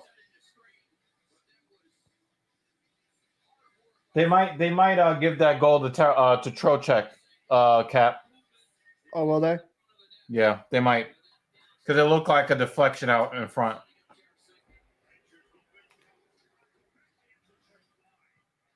Rangers got some mojo back, man. They all right. They're saying it's Tarasenko's, but they can change that at any time. Adam Fox got the assist, and Patrick Kane. Kako, let's go! Rebound! Oh, good fucking stop, Vanacek. I gotta give it to you. So Carbon asked if am I a car person? No, I think cars are the stupidest financial investment you can make. I would rather just spend it in real estate or something I'm going to see returns on. That's just I don't believe in buying a supercar or any of that shit. Like if I'm going to buy something, it's going to be something I can use. You just run into the ground. I'm not a car person, no. You can use a car. I mean, me and you will probably agree on jewelry. Jewelry is fucking useless. It just sits on you. I mean, I think with a car, you're not using the high-end supercars unless you're going to tracks in the U.S. If we had an Autobahn here, I mean, yeah, I could kind of make a little bit of sense, but we don't have that. So I don't know. I never saw the point of getting something stupid expensive for a car. I mean, but there are different experiences you get with different. Like, you don't have to get a hypercar that has 1,000 horsepower you can't use. Sometimes you want cars that have. Oh wow! If he would have hit that on the backhand, it was an open net. Sometimes there are other features that you get in luxury vehicles that you don't get in other vehicles. The ride quality is not comparable. Some of the comforts that you get. Wow. Trouba just got outskated. I mean, for me though, when it kind of comes down to it, when it comes to vehicles, right? Just get me to A to B. Yep. Like unless I'm doing something with a lot of work, I'll get a nice pickup truck because I hate those people that get those trucks that are just all for show. I think that's stupid. Like get me a truck that's got good power, good torque. It's gonna last me a while. Be a good duty truck. That's just my philosophy. I mean, one of the cars I ran one of my cars into the ground. It had over 500,000 miles. That's a penalty. Believe in spending like ridiculous money for a car if I'm going to use the shit out of it. And plus, when you have more expensive cars, right? The power play. When you have a more expensive car, you have more expensive insurance. You have. Is that more expensive? What? Insurance. You have more expensive other issues. Not necessarily. Like, the insurance is not necessarily more expensive. I mean, if you get a certain color, it's a sports car. Like if you get a red sports car, it's expensive. No, it depends on the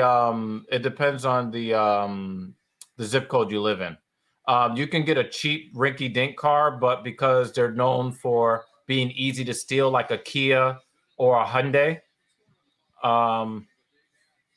Rick is really, really happy. The funny part is I've been showing nothing but love to the Leafs. It's good for them. I mean, you got to get out of the first round, Rick. Really killing it. Got to get out of the first round, but they're doing great tonight. That's what they needed. That's what the response they needed. I wouldn't say that. I mean, it's going to be interesting. I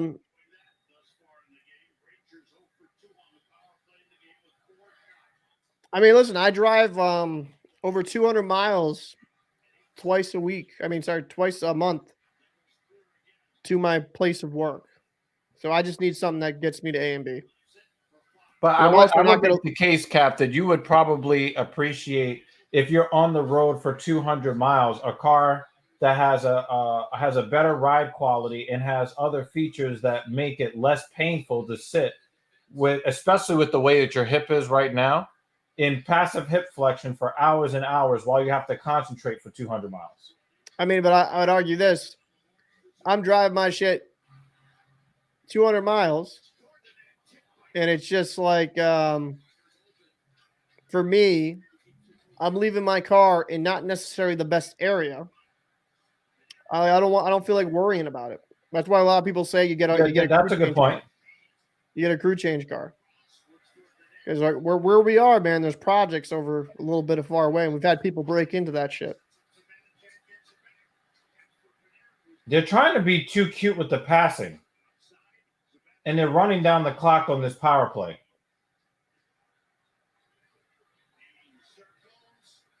Yeah, there you go. I know some cities have really good public transit. I'm not a big public transit guy. I'm not a public transit guy either. I'd rather have my own means. How do we get that? How did we get that? How did we get that? The guy that you say we should get rid of. Yeah, you're right there, Tenacious. You're absolutely right there. A lot of different factors what it caused insurance. How did this go? How did he score this goal? Oh, it was on the screen. It was on a screen.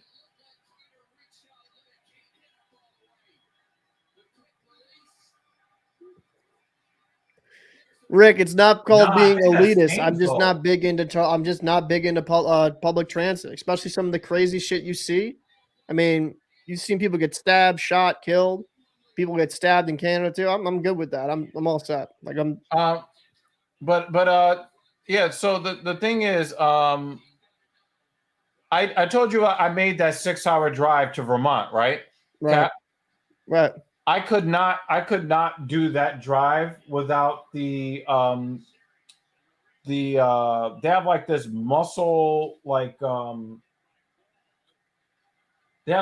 this muscle function in the seats. It's like a massage function for like, keeping the glutes from going numb and your back from hurting. Yeah. I mean, Rick, I think you're.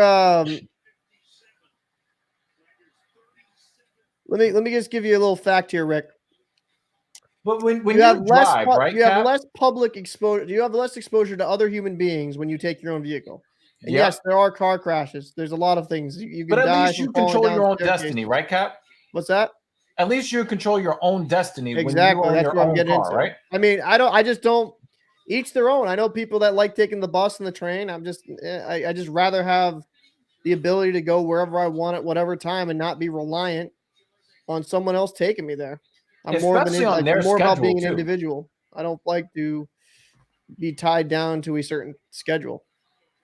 Yeah, I'm with you. I'm with you on that, Cap. It's not about being some people like to be a part of a system, and that's cool. Like you want to be that guy and just be complacent. That's you. That's not me though.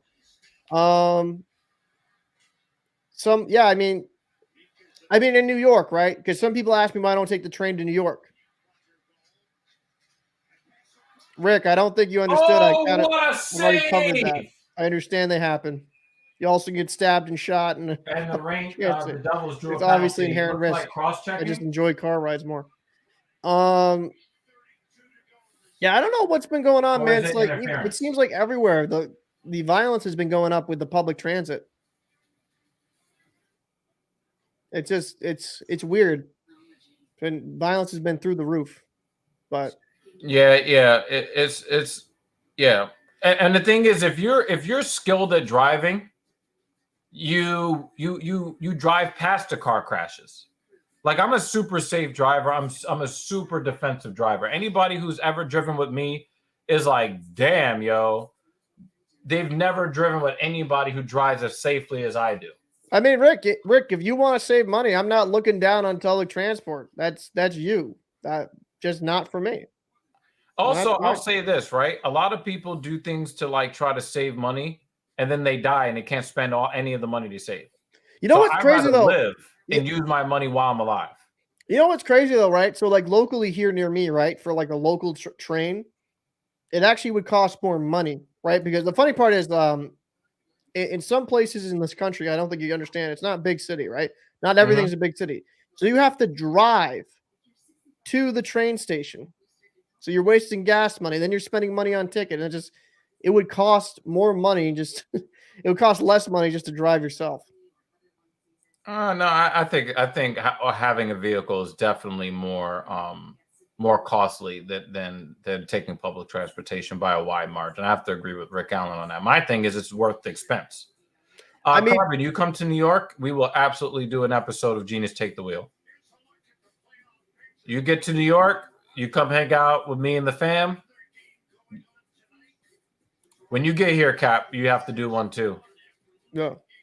I know that Rick Allen is also looking to come through and hang out in New York City. Rick, you can definitely get on an episode of Genius Take the Wheel. You come to New York. But yeah, I don't see, the thing is, I don't drive arrogantly. No. The way that I drive, I share the road. I give a lot of space to bicyclists. I give a lot of space to pedestrians. I give a lot of space to other vehicles on the road. I let people merge in traffic. I use my turn signal for everything. I do not fuck around with my life, my passenger's life, or the lives of others that are on the road. I'm very, very serious about that. I know we joke around a lot, Rick. You know, we have a lot of fun and joke around and stuff, but I take that very seriously when it comes to safety on the road. Miscellaneous, thank you for popping them in. Clear. Are we in trouble or are we good? Don't like the feel. Bruins are going to be fine. It's a bad game. Bergeron, I don't know what his status is, but I think the Bruins will respond back. They looked flat. And to be honest with you, they were on a 9-game win streak. You're going to have a bad game. And I think that's going to be – they needed that game. Oh, he lost his own. So I'm not too worried about them. I think they'll be fine. It's very hard to go win every single game, especially in the postseason. I mean, the Kings beat the get it out. Kings beat the Oilers. Another clear. The Kings have been playing the Oilers good, so we get a line change.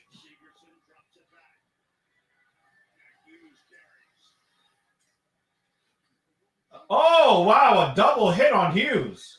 They really want to take Hughes out of the play here. No, I mean, he's a smaller forward, so you're going to want to try to take him and be physical. Interception, takeaway, and a clear. Let's go.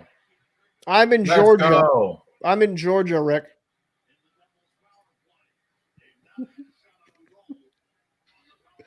I'm in the great state of Georgia.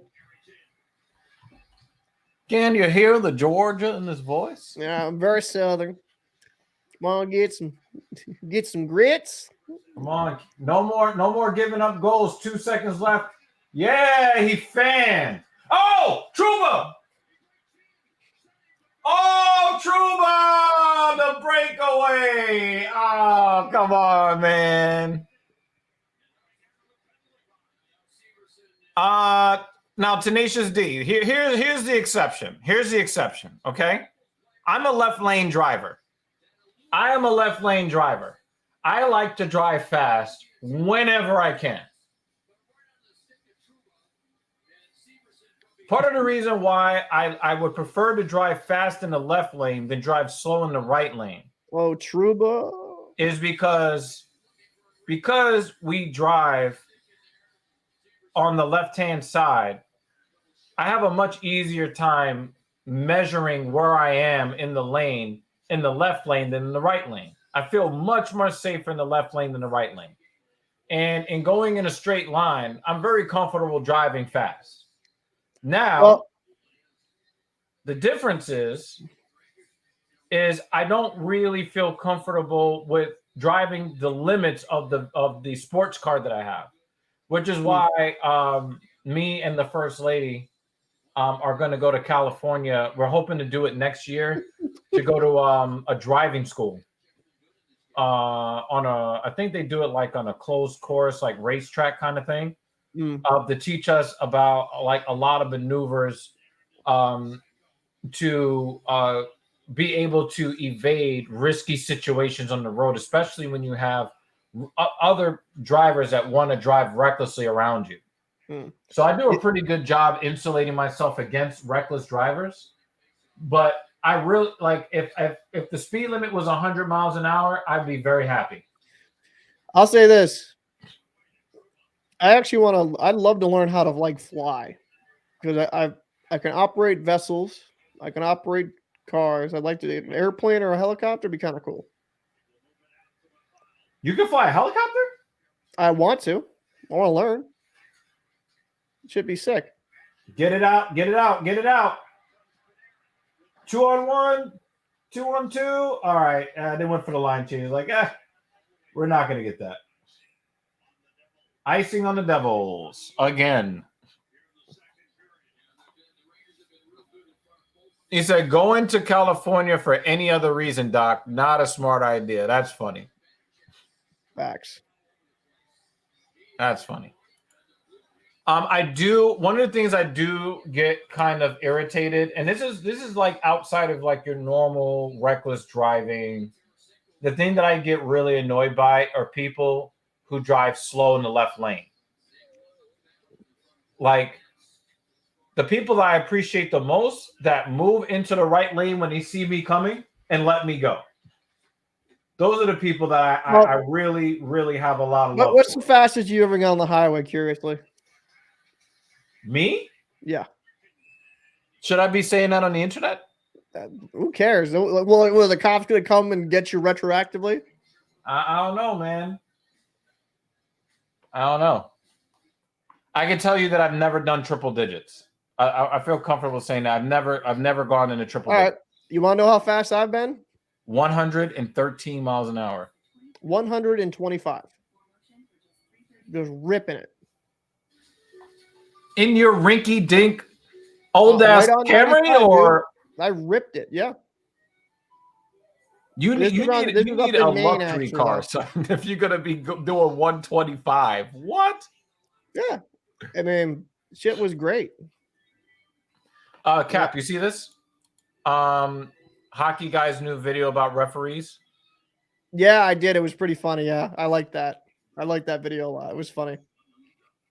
I'll send you a link to it. He's one of these guys that's been really successful. He's actually a guy I'd love to model some of the content I do after. I do a little bit more of the short form, as you know, but he does a lot of great long form content, which I want to start integrating into the locker room a bit more. Tenacious. This is why I want to take the BMW driving school for this very reason. I want to know what my car is actually capable of, especially in an emergency situation, for this very reason that you're speaking of. Now, for me, I'm a person, I'm watching cars, 3 cars ahead, 4 cars behind, and 2 cars ahead and behind to the left and right. Oh, shit. So what I like to do is I'd like to extrapolate what moves are being made around me. Like, for instance, if I see 2 or 3 cars down that the cars are following too closely behind each other, I will move lanes or I will slow down in my lane in the event that they cause a pileup. Like you can, or if you see somebody driving really recklessly behind you, I try to make sure that I try to get, 2 lanes away to the left or right of the guy that's driving recklessly.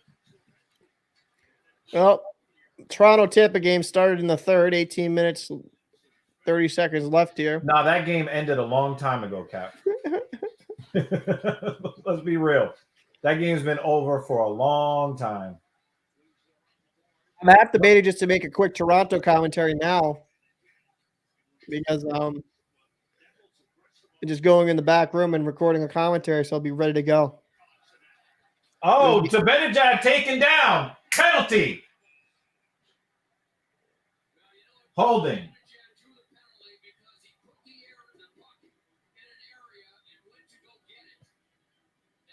Good job, Zibanejad. Power play, New York Rangers. I'm not there yet. I'll be there eventually. Ooh, 191 on a Yamaha R1. From Heidelberg, Germany to Frankfurt. Wow.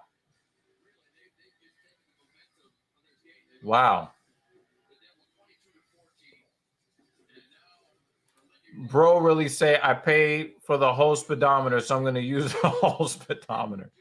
I wish I Absolutely. had that confidence. You know what? It's funny. In my old Mercury Sable, I just used to have as a shit kicker. He's not The called cruise gauge Tenacious boat. D for nothing, Cap. What's Look at that? this. I know Tenacious. My man's a little wild. I'm not really surprised by that. A little wild. Kids, do not do what he does at home. I will fully warn you. Nice move. Think of the kids. Breadman made a nice move to gain the zone. Kane.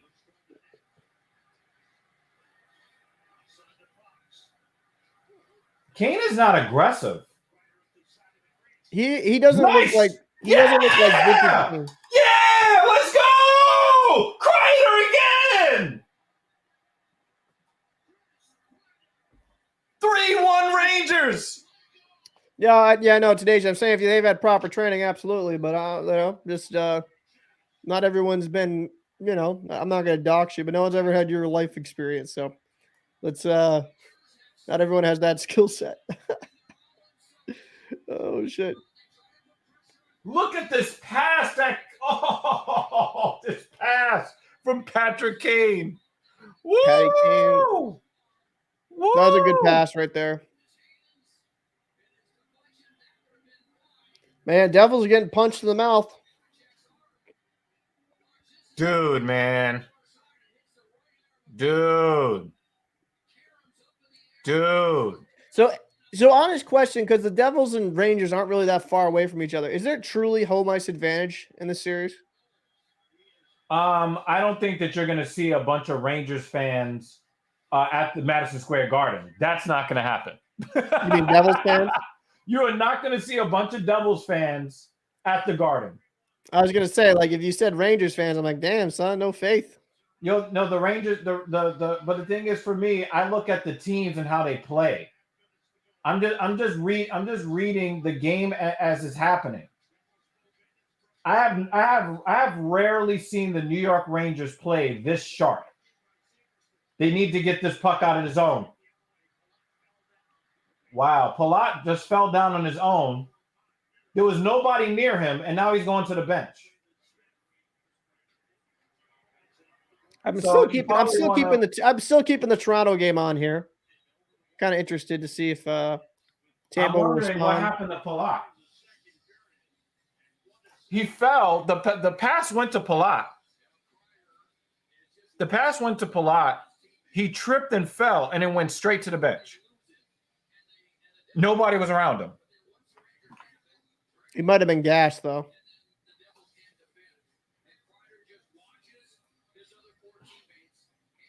Yeah, he was probably gassed at a long shift. You're better off getting fresh legs on the ice, in my opinion. No, but I was wondering if he might have gotten hurt. Nah, I think he just was, like, tired. Toronto is just... Gotta like this as a Toronto fan. And the Devils lost his own. I think the Devils, they look a little deflated. And the crowd is definitely deflated.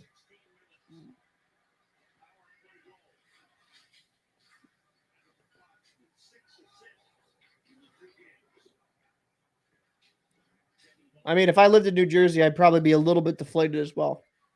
Yeah.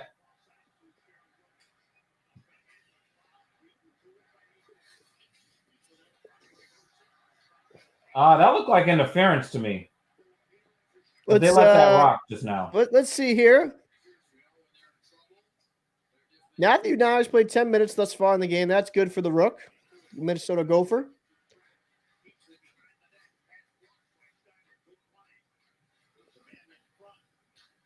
Devils need to strike back here, man. They need to try to get a goal here. Almost said Richter.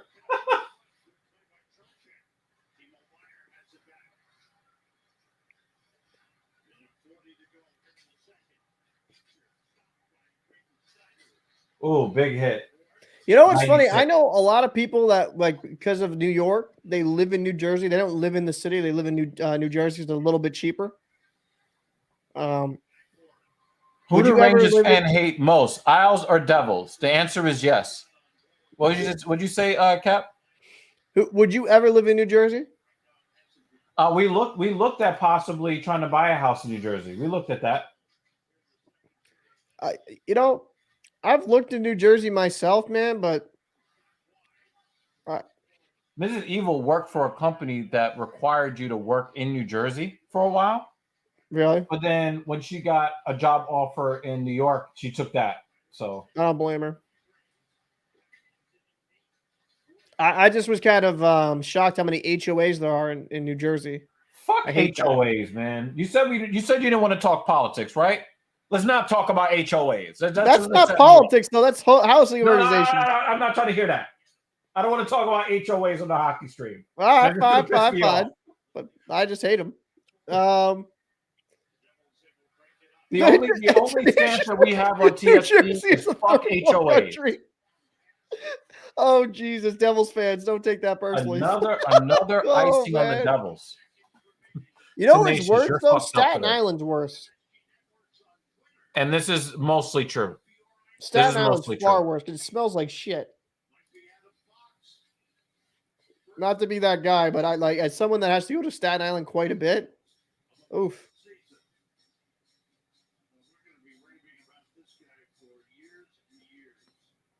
Ooh, good.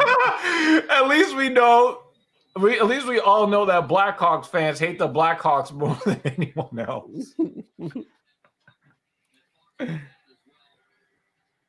Bilal Muhammad versus Burns? Okay. But the thing is, Bilal Muhammad looked like he wanted to sit out until he got a title shot. Mm.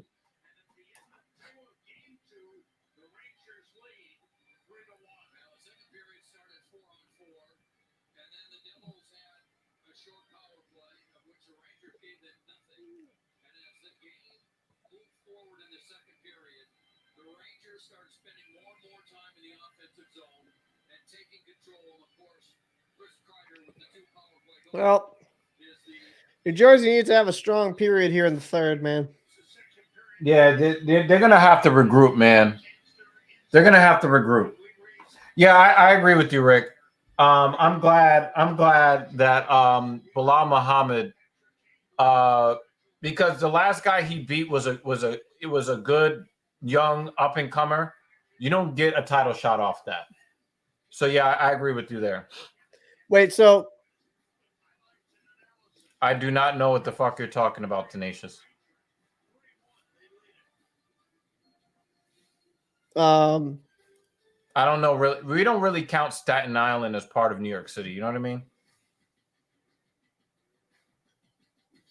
We don't. no, really count I that know as, there. I know some places part on. of New York So okay, City. there's some places on Staten Island. I think it's is it the east part that's really bad and the west part's really good?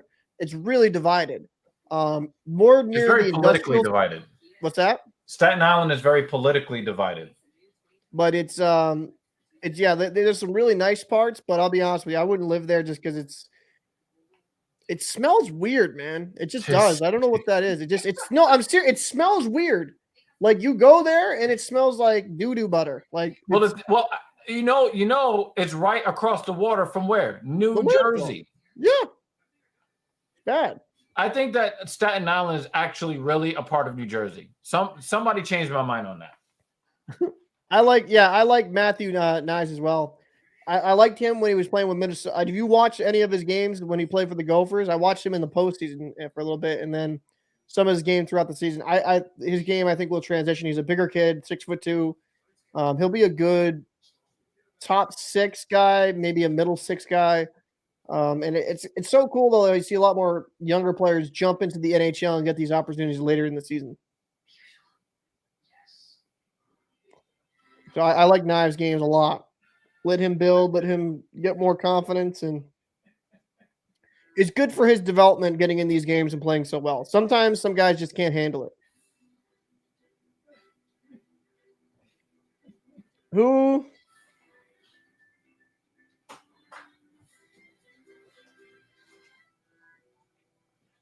You're saying the Avs win it. The Avs versus Kraken? I think the Avs are going to have a bounce back game. Kraken really punched them in the mouth. I think they'll come back and play strong. Atlantic City is dead. Atlantic City is pretty much dead. They're going to try to revive it, but Atlantic City's dead. CGP Gray, a video about. Oh, he's like an informative YouTube channel. He actually makes pretty good videos. I've heard of him before. So we'll check it out. The Kraken won game 1, right? Yep, they did.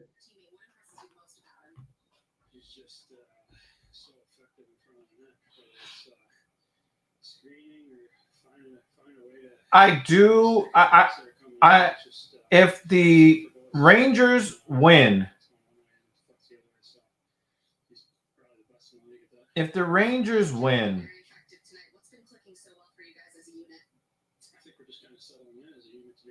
this game 3-1 or worse, I think that might be the end of the Devils' confidence as far as winning the series. Well, they lose 2 games at home, which is only like 20 minutes away from the Garden, so I don't really think it's that big of a deal, but whatever. 2 games at home, and they've not looked like their yet regular confident selves. So, I don't know. I'm going to tell you why I believe this, Cap. You were so focused on the Maple Leafs game that you did not watch the first 10 minutes of this game.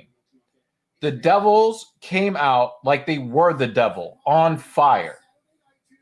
They were crisp. They were smart. They made every play. They were hitting hard. They were in proper positioning.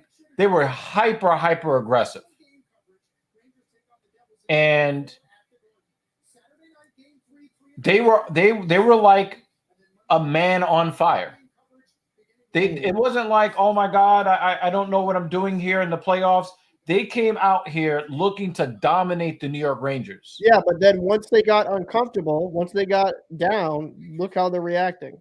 And that's why I think that if they don't come back and score a quick goal within the first 10 minutes of the third period, I think that they might be a toast for the. We got Jeanette and Shen fighting here.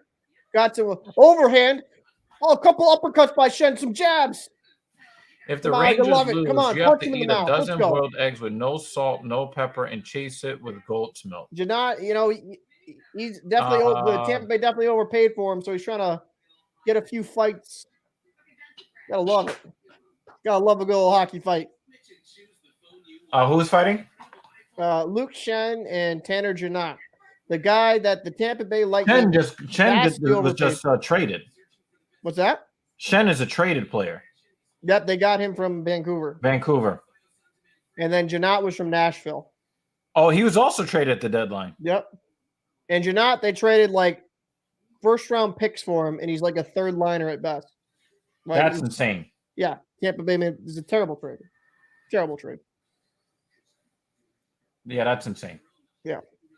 I'm not with that. Especially in such a deep draft this year. Which, by the way, if you will watch on the Locker Room, we're going to be having a mock 16 draft here, probably up in the next week. And then when the draft lottery is decided, we're going to have a top 32. And then if you join our Discord, we will have the video available for the top 64 pick mock draft. So make sure to join the Discord and check out the video content that's coming down the pipeline. Dude, that's a rough deed. You get to egg number 7 and 8, and you start to get the shakes. Trust me, it was a challenge we did in the Army. I mean, I eat a lot of eggs normally. I used to eat like 6 eggs in the morning every day, trying to bulk up. When I was really like trying to do that bodybuilding stuff, I don't have the motivation for bodybuilding. I'm more of a strength guy anyway. I mean, I might get back into bodybuilding a little bit. If I could get my strength training program back on track, my personal back on track. Let me. Yeah, I'm used to eating a lot of eggs. What I might do here is I might do a quick commentary. While I might put myself in the background for a second, I'm probably going to record something really quick. I'm going to do. Wow, you're commentary. pushing out content on top of content. Look at your dedication. So because I did that last night, just because I want to keep this going. Yeah, I'm paying attention only to the Rangers game, so I'll sit here and hang out with the folks. All right, let me. I'm going to drop back here, and I'll be back in like. I'll be back in like probably 10 minutes. All right, man. Tenacious D says, if you want to try something hard, pause. Too bad you can't get into the Army Navy store and try to eat an MRE cracker with no water in 2 minutes. Nah. I'm good. I'm good on that. You can keep them fucking rations.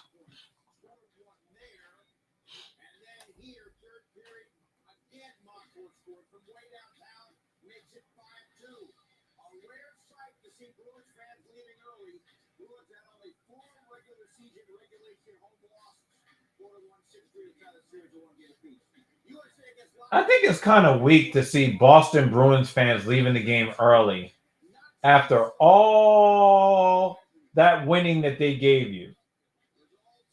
And you want to abandon them.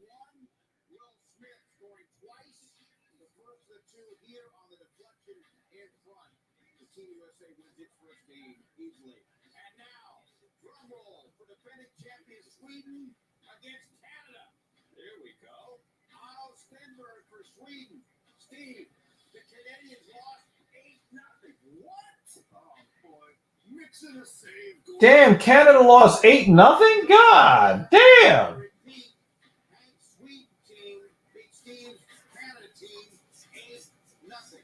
Oh, he tricked them. That's messed up. Oh, man. Yeah, I really don't like to be stuck without water. You know, especially when you're talking about eating like salty foods and stuff like that. Excuse me while I turn on the New York Mets game on my iPad here.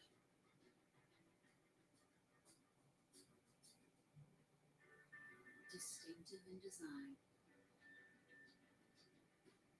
meticulous in craftsmanship, confident in execution. Genesis, a new beginning of what luxury can be. During the Genesis signature event, the 2023 Genesis. Yeah, that sounds horrible, Tenacious. That sounds like absolutely brutal. I'm not doing that. Nope. I have no desire for that at all.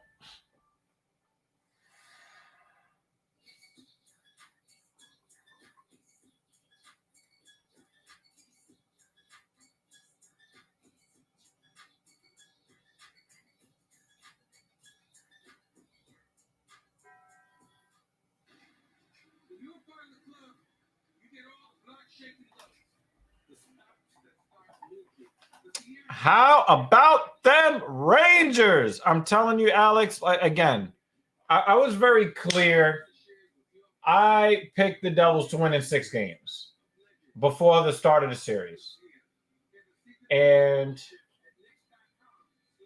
I'm happy that I'm wrong. I was wrong. Very happy to see what they did in game 1.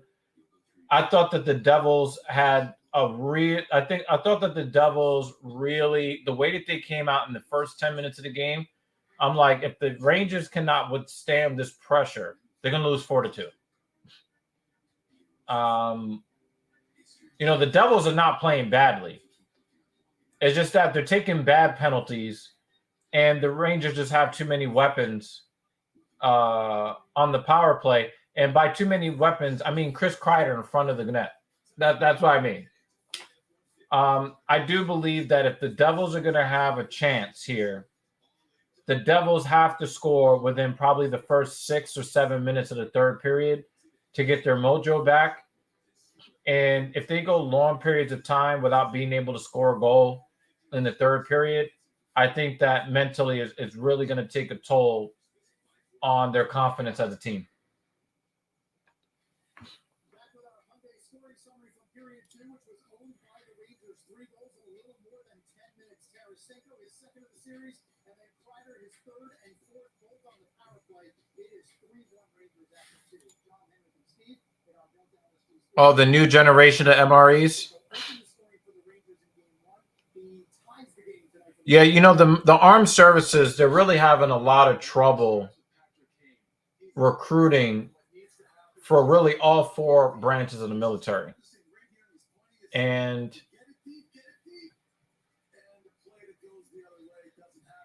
they're really trying to do things like make the food better. And for my people who are in the military, shout out to you guys. I really do hope that you guys are benefiting from getting better and better tasting food. Headphone Dog says, did anybody else just hear the Toronto crowd chanting, "Refs, you suck"? They may not be what they were chanting. I could have misheard it if it is. Jesus Christ. What are they complaining about? It's 6-1. They're probably chanting something else.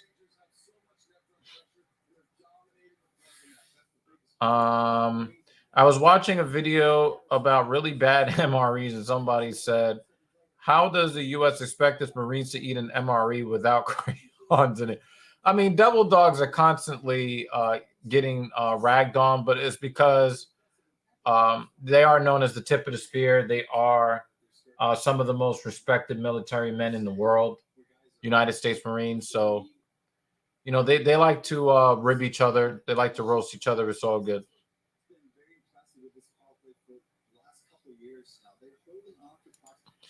Yeah, Leafs are acting like they haven't been first round exits for the memorable past. It was an outstanding period by the Rangers. And the Devils, they don't have an answer right now for this power play. And what that does, too, to their game, they know they can't take penalties. And a lot of times when you have that feeling, you start playing on your heels a little bit. Every situation. You know, I think that the Devils really wanted to be very aggressive in this game. And I think that's why they've taken some pretty ill-advised penalties. I mean, the Rangers have taken some bad penalties, too. The roughing call on Fox, I thought, wasn't really all that. I didn't really think that was a good call. But, you know, the Devils have not taken, you know, good penalties.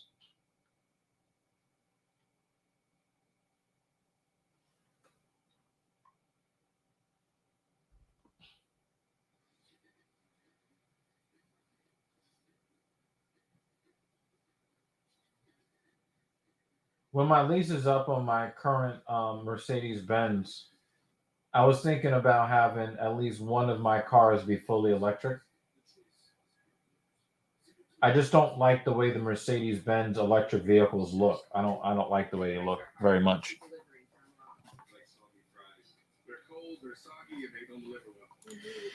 Love the Marines, and they love the 82nd Airborne Paratroopers. We love to rib each other. We're wind dummies, and they're crayon eaters. Devil dogs.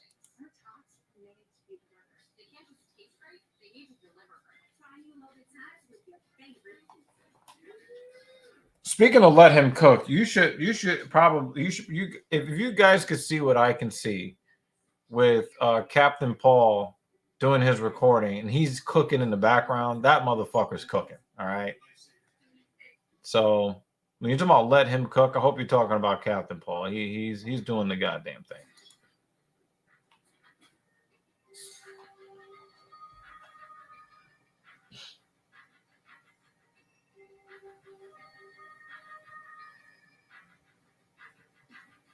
Oh, that was the dude that was in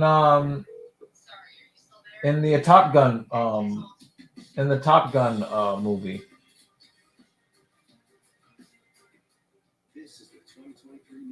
Oh, that was a Bud Light commercial. Bud Light is in so much, Anheuser-Busch is trying so hard, They're like, we need to get some commercials out there. Nobody's buying our beer.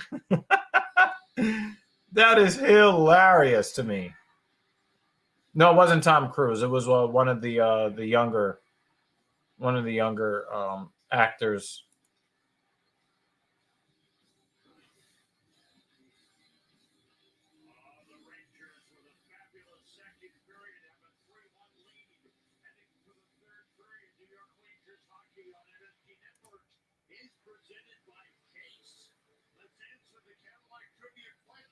Who's the NHL's all-time leader in playoff assists per game among defensemen? Sam, I gotta tell you, somebody texted this to me. I know the answer, and my response was yes. My response was Zuma. What name should not be on this? Oh no! Oh, I love it. That's the best. 11 assists in 11 playoff games. It doesn't get any better than that. There's the list I should not be on. Oh, no. But 100 more 11-game streaks like that, then I should be on the list. Oh shit! Wow, that was dangerous.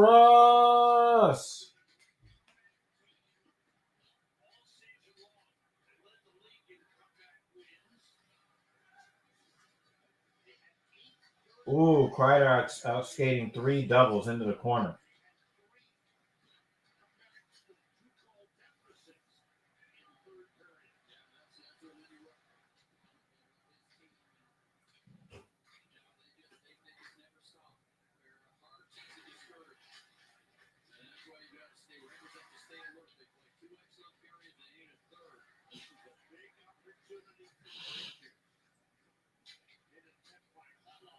Oh, wow. What a giveaway in their own zone. Got to get the puck out of the zone, fellas. Let's go.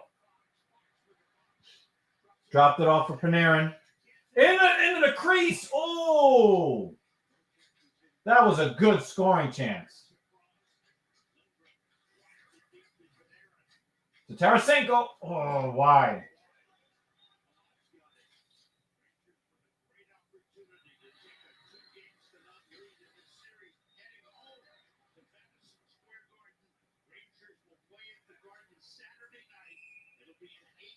Icing on the Rangers. Corey Perry looks like a budget Steven Stamkos.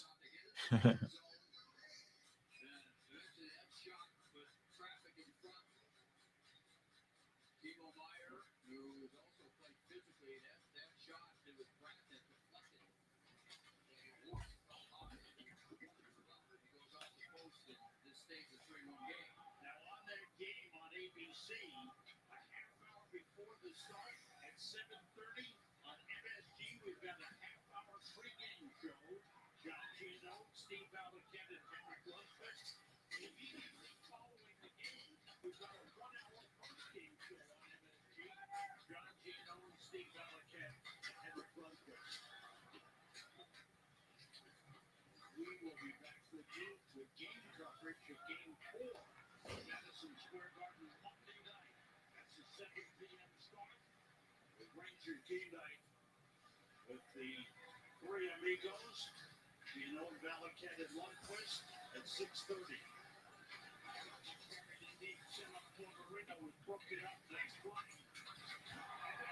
Wow, the Devils almost scored right there. I'm back. That went off the post. What's going on, boys? Yeah, I know you were fucking cooking in there. Yeah, man. Devils are really turning up the heat right now. The Rangers need to clear this fucking puck. Stop whining it around the boards. Corey Perry looks like the budget Tim Stamkos. We have Steven Stamkos at home. This is Steven Get Stamkos the at home. puck out of the zone, fellas. What's up, Alex? What's going on, bro? Appreciate you, man. Get it out. Fajardo should be popping in hopefully through the watch the West Coast games with me.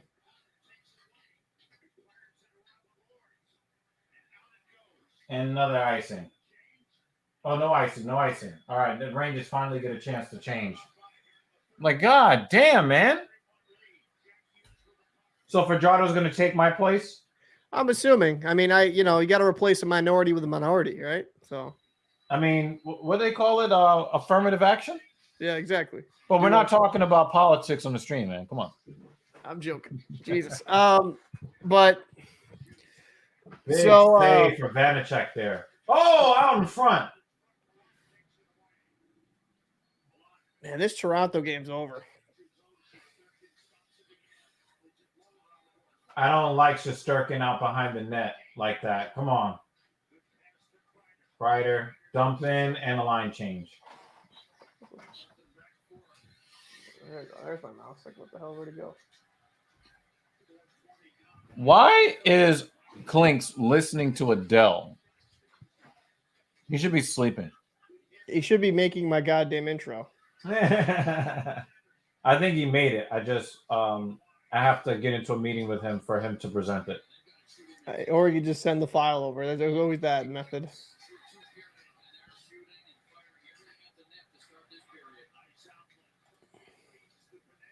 Let's see. All right. Tarasenko! Oh, nice chance.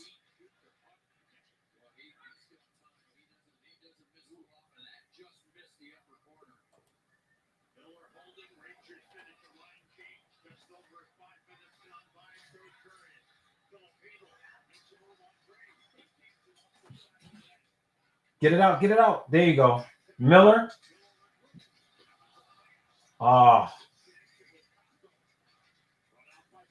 The Rangers fans in the crowd want blood. Do you blame him? They want another goal. Good shift there by. They want to stomp on the Devils the way the Toronto Maple Leafs are stomping on the Lightning. Stomping on Tampa Bay. Yeah. Cap, have you ever thought of like the possibility that the Bruins did all of that in the regular season to get eliminated by the flu? No, I don't think it's going to be that daring. Listen, it was a rough game. I'm not worried about it.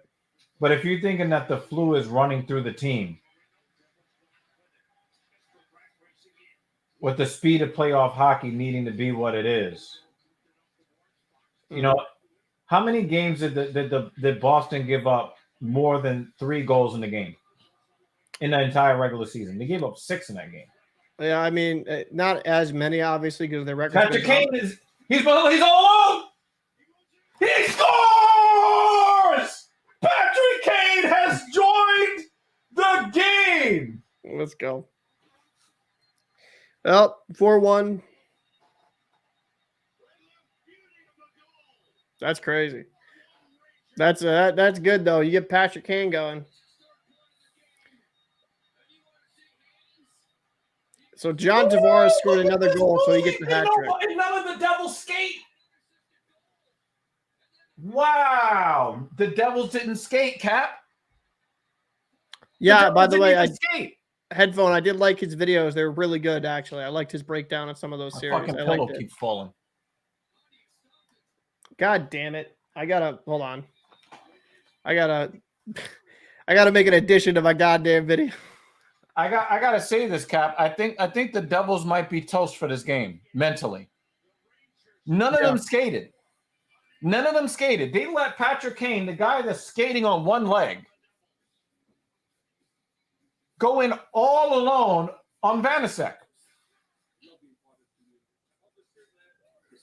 That's a problem.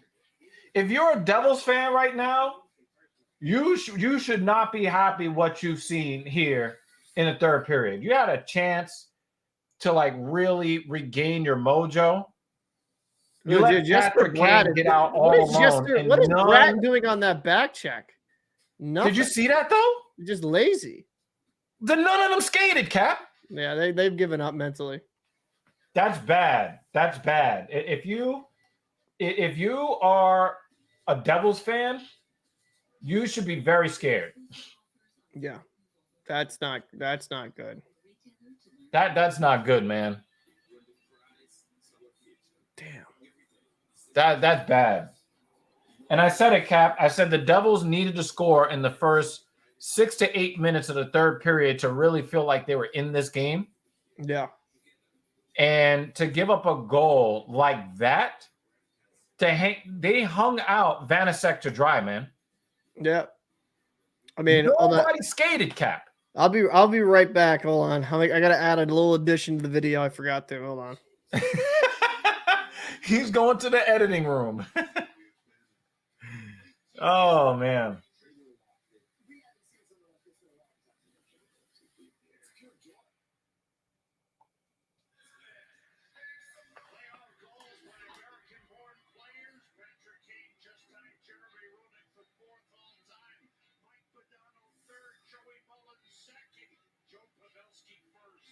He lifted his stick and then he just got after it.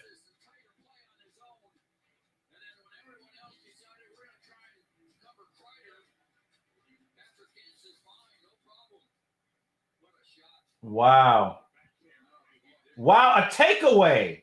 Yo, the Devils they're mentally toast, yo. They're toasted. Oh, another giveaway.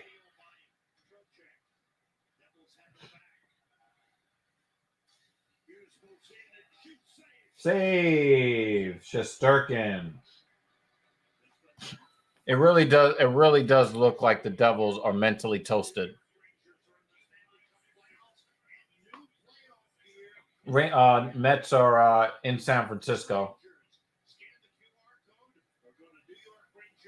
And the Brandon Nimmo force field is in effect.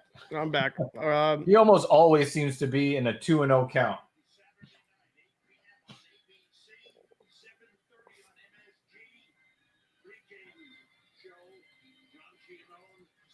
Yeah, it really does look like the Devils are toasted.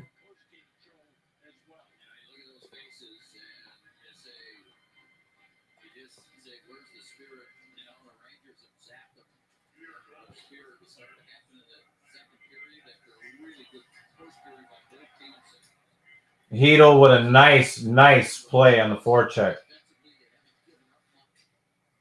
Look at him putting that pressure. Look at that pressure. Kako in the corner. Wow, look at them skate. Out to the point, Kako. The line, John Tavares with a hattie. What a game. Come on, man.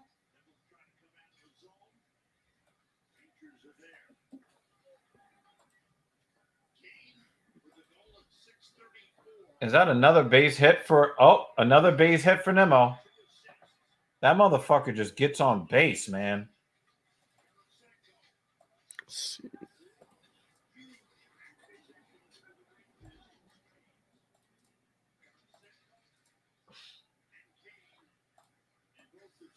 Alrighty, cool. I'm all set up here now. The puck hit Trocheck's skate, but they were on the move again.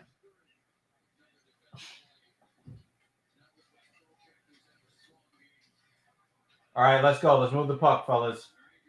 There we go. Panarin.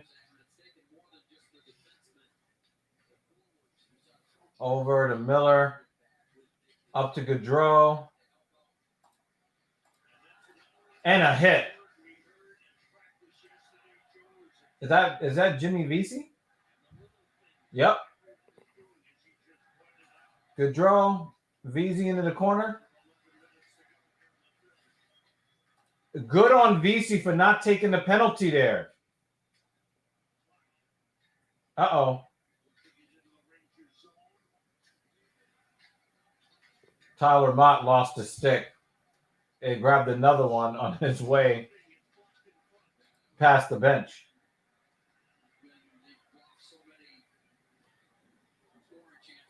Damn, they got Canna in the 2 spot? Man, this is I'd much rather see McNeil in that spot.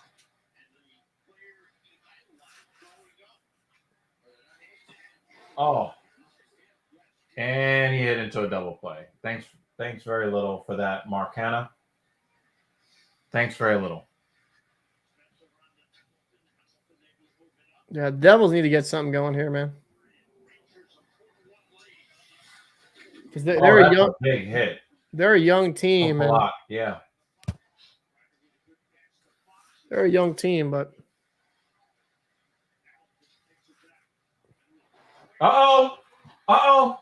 Kreider moves in. Oh, good save by Vanacek. Yo, the Devils are making a lot of mistakes now. yeah, because they're mentally like cooked. Like, I mean, like, listen, bro, they got punched them out tonight. Rangers coming out with it. Laffy Taffy. All right, he dumps it into the corner. So the kid line is out there. Yeah, I mean, they might as well. I mean, they're up 4-1. Get the kids with some young legs on there, you know? Oh, wow, a slash. Severson goes in the box for slashing. Yeah, this game is over, Cap. The Rangers are going to run 2 more minutes off the clock, up 4-1. Yeah. Currently 7-2 right now in Toronto. Oh, at least the Lightning got one, huh?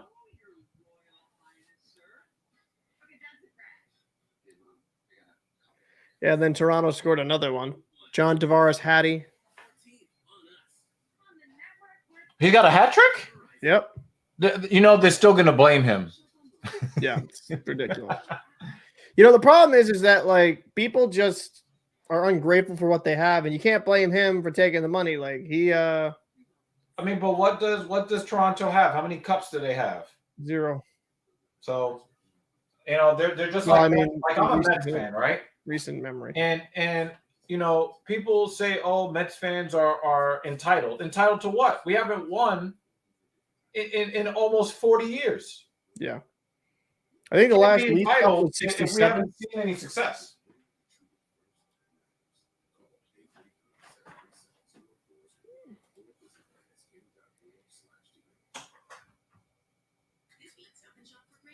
I mean, I think it's good for John Tavares. I think he gets too much criticism in the Toronto media. It's kind of crazy.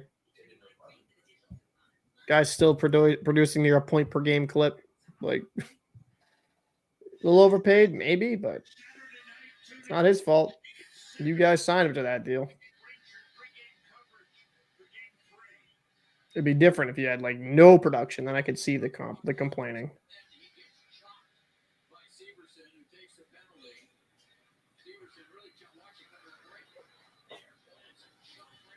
That was that slashing on who?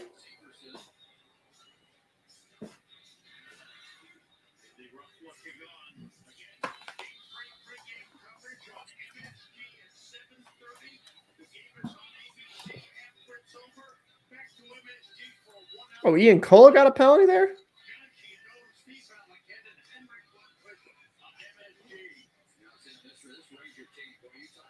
What did he get a penalty for?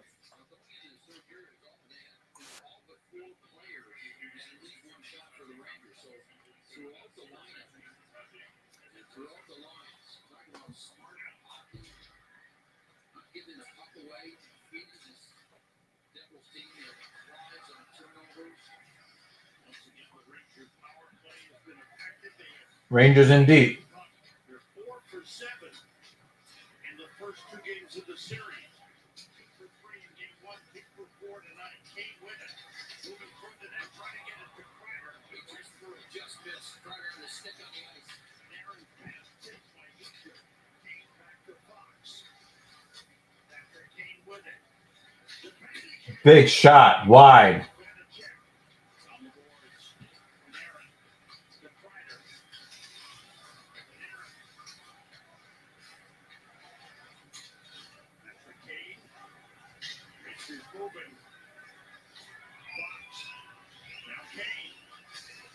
Whoa, big save. Vanacek. Vanacek just froze the puck. That was a penalty by Knives.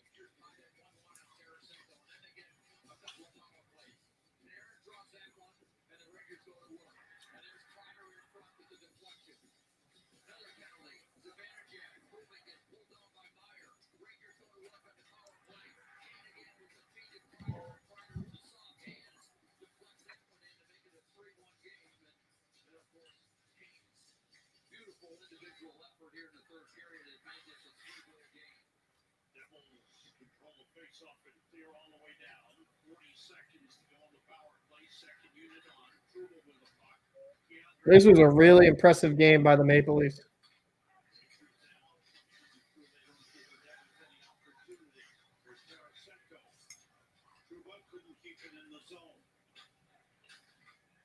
Senga walks the first batter he faces. Yeah, the delay can be pretty big from the TV to the laptop there.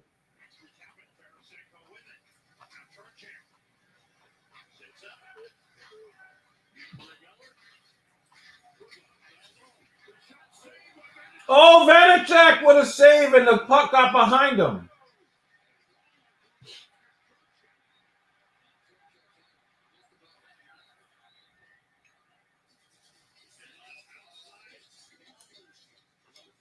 Seattle Kraken already up 1-0. Wow. It looks like Lafreniere and who is this in the corner with him? It looks like they're going to go off.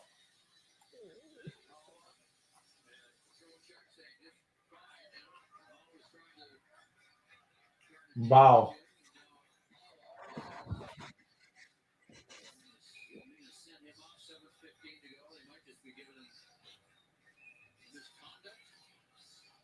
Oh, wow. 56. Looks like he got thrown out of the game. Did he? Damn. Eric Holla? Oh, he's calling for a line change. I was going to say, I'm switching over to the Kraken game now.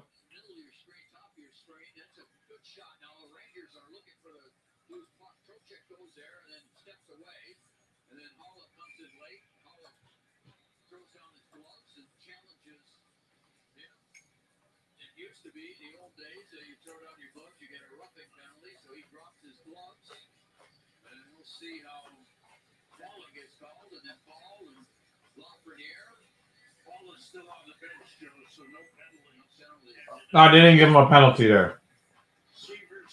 Oh, Kraken over here starting strong, 1-0 up.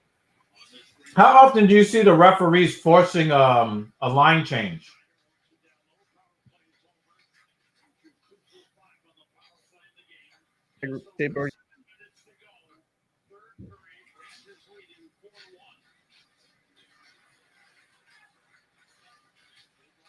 Oh! Oh! Capo Caco! Capo Caco! What did he score?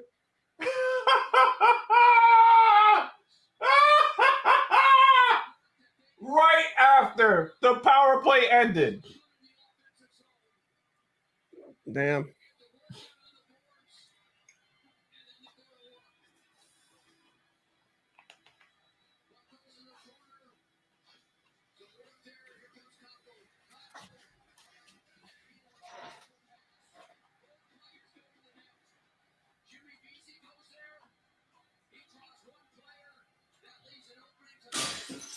Oh, shit. You love that, right, Cap?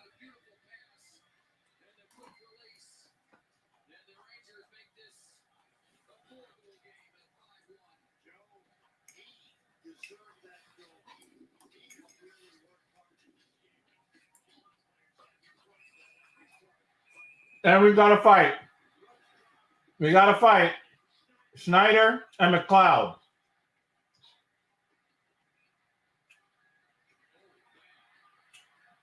And Schneider is fucking him up.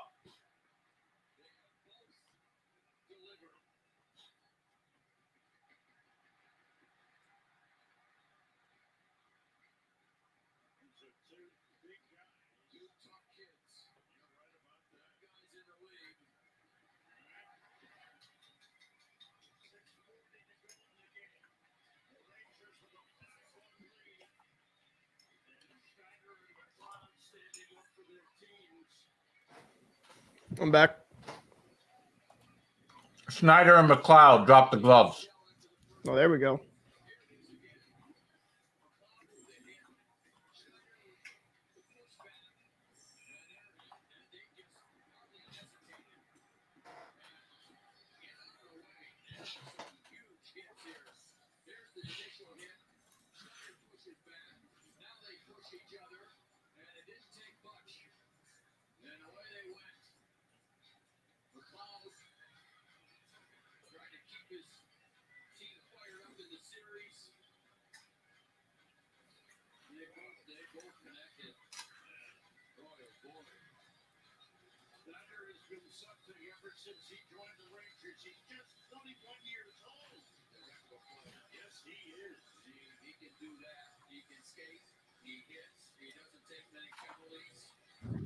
Why am I watching Aaron Rodgers possible trade to the Jets?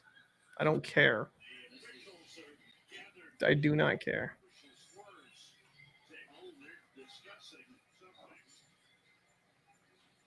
Senga is really, really struggling.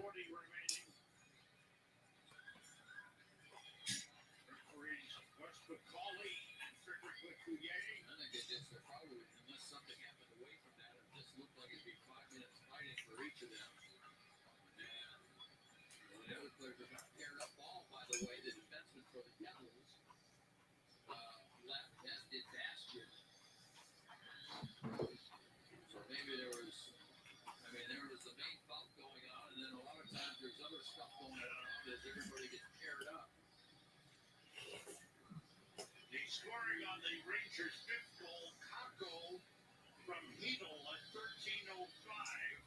Kako's third career playoff goal. I started to say he's had a really good game. He's been Oh, it's switched. That's why. excellent whole line that's played well. You know, since Gerard Gallant put that line back together, we talked about Lafreniere, his game just escalated, and the other two have both been playing well. But It looks like the Devils are going on the power play for some reason. Kako does on the boards and behind the net, and with his physicality and handling the puck, Hedel with his skating and his shooting and his playmaking, and Lafreniere with a kind of a combination of all those things, has been a really difficult line for the opposition to stop. Let's see what we're going to happen out in front. Brendan Smith has been escorted to the locker room. And now Michael McLeod is heading for the Devils locker They room. might have added roughing penalties to bring it to 7 minutes.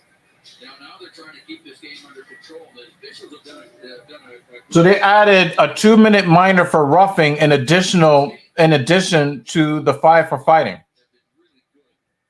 Probably because I think they got rid of the instigator, if I remember correctly. So probably why. That's funny.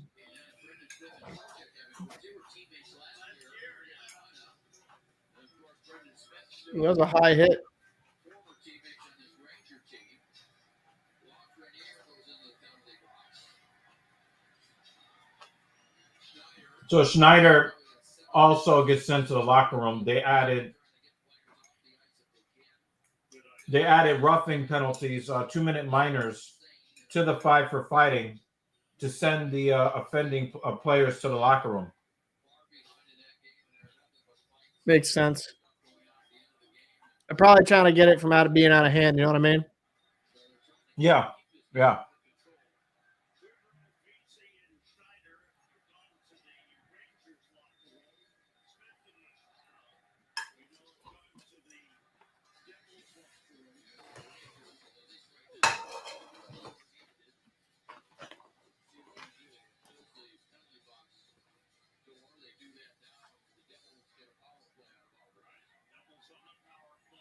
I'm just waiting for these clips to be uploaded. I don't so can understand how get the this Devils video get a and throw it power up. play out of this, though.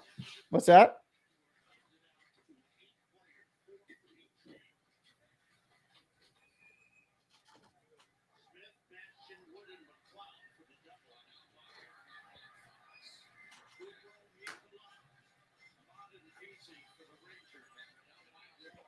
Probably the only way you win another championship if you switch. They just threw Fox out of the game.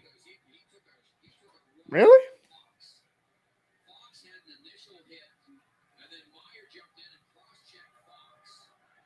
And then they threw Fox out of the. They threw Meyer out of the game. They threw Fox out of the game, and Fox didn't do anything. Oh, cross check.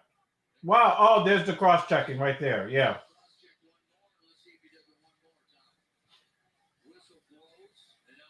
I mean, you're better off just getting him out of there now, if I'm being honest with you. But dude, there's 5 minutes left in the game.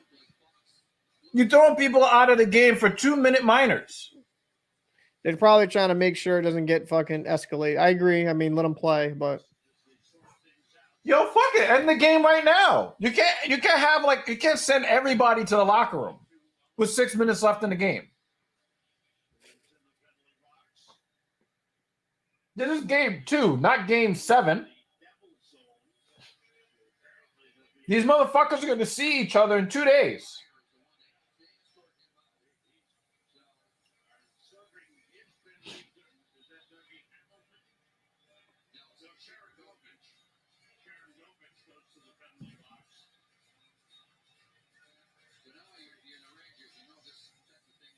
Yo, the Devils fans look mad depressed in the I stands. mean, yo. wouldn't you be depressed? Their team's getting smoked.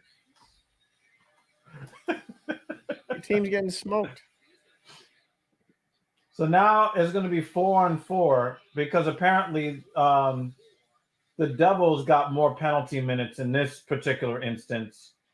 So the Devils power play is now over. They're now skating 4-a-side for the next minute and 38, and then the Rangers will have somewhere around a 20-second power play.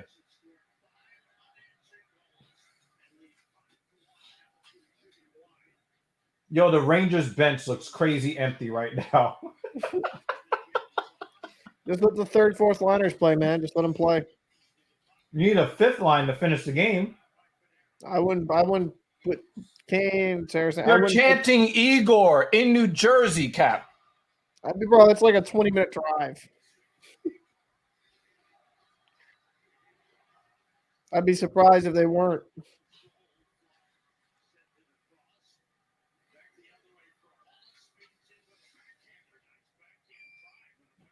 Yeah, 56. Holla was really working hard to try to get that goal on Shesty. I'm watching this game right now in Seattle. They're on the power play. They're trying to make something happen in here. Wenberg going down. McNeil's at the plate trying to make something happen against Sean Manaea. I mean, Runner in scoring position, 1 out. Vince Top of Dunn the here second. back here. Yeah, Colorado's got a. I mean, if Seattle wins both in Colorado, that's not looking good for the fucking Avalanche at all.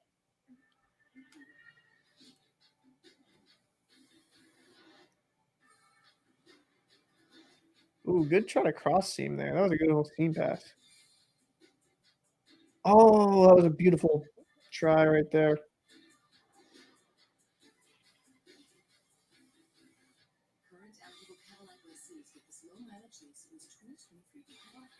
Good save by Grubauer. You know what's crazy, Evil? Grubauer looks like he's turned back time and looks like he looks like he is playing goalie like he used to when he played for Colorado. Because he was How old is he? awful this season for Seattle. Awful. How old is he? He's like 32, 30. I'll double check. That's still kind of young. I could be wrong. He could be older. Let me double check that. 31 years old. Yeah, that's not old, Cap. No, but I'm saying turn back time. You want to know what he had for a save percentage this season? 890. 895, bro. Like, dude was struggling. And on the postseason thus far, he has a 971. Like, he looks far more composed.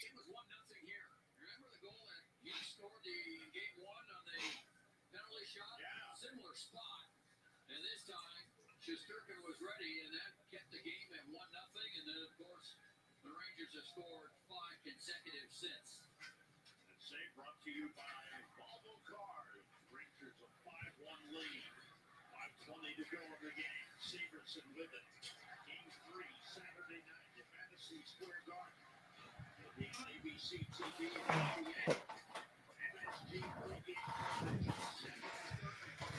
and Interception. Panarin. Oh, there was nobody there.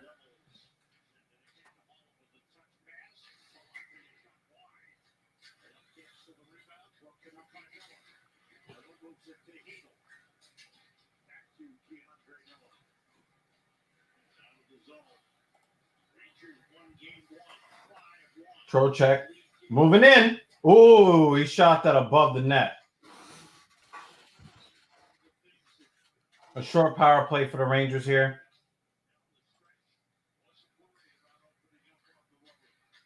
Be right back.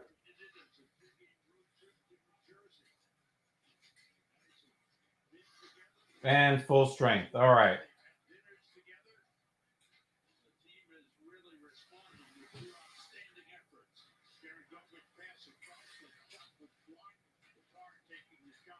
Rangers had the extra man for 18 seconds, so officially they're 2 for 6 on the power play of the game. Miller playing it across. Lindgren seems to full strength on the ice. A couple of players reaching in the locker room. And a double play ball, Escobar, man. Fucking Escobar, man. We will be back with you, Joe and I, and Michelle Chambers, and the rest of the gang at Madison Square Garden on Monday night for Game 4, 6:30, with Rangers Game Night with John Giannone, Steve Malacan, and Henrik Lundqvist. 7 o'clock puck drop, Game 4 on MSG, or stream it on MSG Go.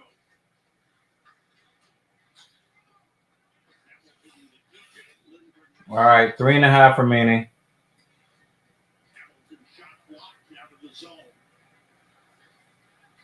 Patrick Kane on the ice. Terrific game for Patrick Kane. A goal and 2 assists. As the rat fell down, Kreider lifting it out. Chris Kreider with a brilliant effort. You know, Sam, you can say his advantage. You look at the stats and you say, well, he hasn't done much point-wise.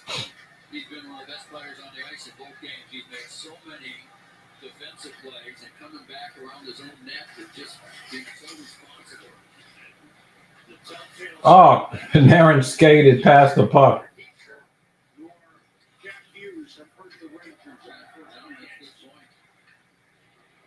Trying to play, of course, the home team has the last chance, and so it's been Lindy Ruff's decision to play. I can't hear what's being chanted. Even though East has been pretty good, they haven't been able to get much offensively. Penalty upcoming. Another penalty on the Devils. Hula. Paula goes to the penalty box. Been frustrated. 56 got called for slashing. Oh wow, that was blatant. Now they're just taking shots at the Rangers at this point. Had a good shot of him on the bench, yelling to his teammates. He's been, he's one of the older players, and Lindy Ruff has talked about, a group of veteran players that hasn't played out. I don't understand. And that they lean on, and Eric Paula is one of those. Flashing the call of 17-20. That was a worthless slashing penalty to take. Oh, that went through the crease. And when they take these penalties, they just leave. They're hanging out their fucking goaltender to dry.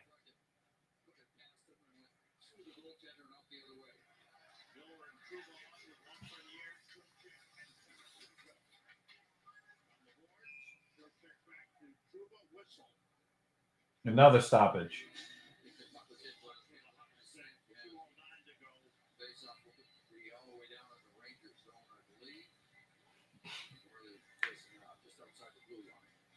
Great start to this playoff series for Gerard Gallant and the New York Rangers. You talk about being ready to play and everyone flying in. So far, Sam, through 2 games, they've taken away the Devils' ability to control open ice. They haven't had one. And that's how disciplined. And the Devils about to clear. Not making high-risk passes, taking the high-risk part of their game out of it. And that's why these, look at the shots, 21 shots in this game. Shesterkin has been good, but he hasn't had to be great in either one of them.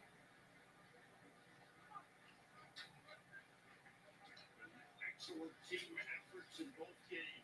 Truba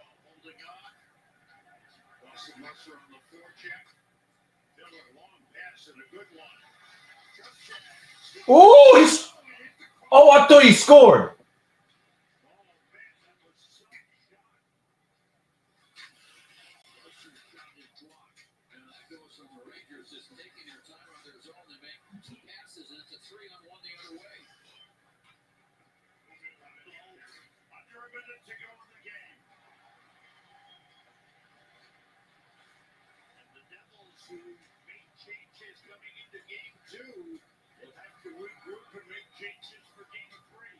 All right, 8 seconds left in the power play, 43 seconds left in the game.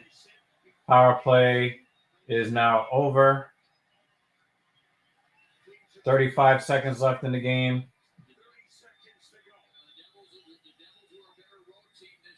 Wow, come on, man. That's horrible. That was a horrible play by Kreider. I know there's only a few seconds left in the game. Come on, man. I'm just eating, so don't mind me. I turned off my cam. Capo Caco moves in, and he gets taken off the puck. 8 seconds. Save, Shesterkin, and that is the ball game. All right. Yo, that is a good fucking question. There's been a lot of stoppages, a lot of chippiness. Headphones. What? Yeah, this game definitely dragged on. It definitely dragged on. Headphones.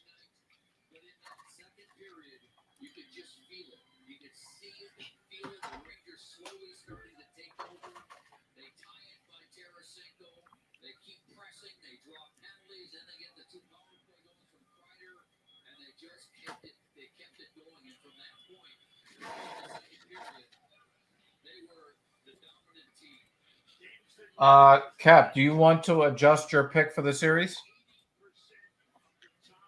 The Rangers? You still think it's going to take 7 games?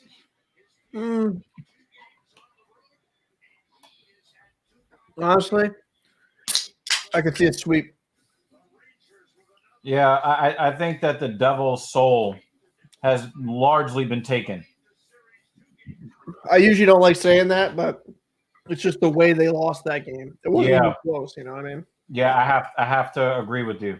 I have to agree with you. Like, I have to agree with you, man. 100%. And, you know, I picked the Devils in 6, right? Obviously, I'm wrong unless the Devils go on to win the next 4 games. So I'm wrong, okay? I'm happy that I'm wrong.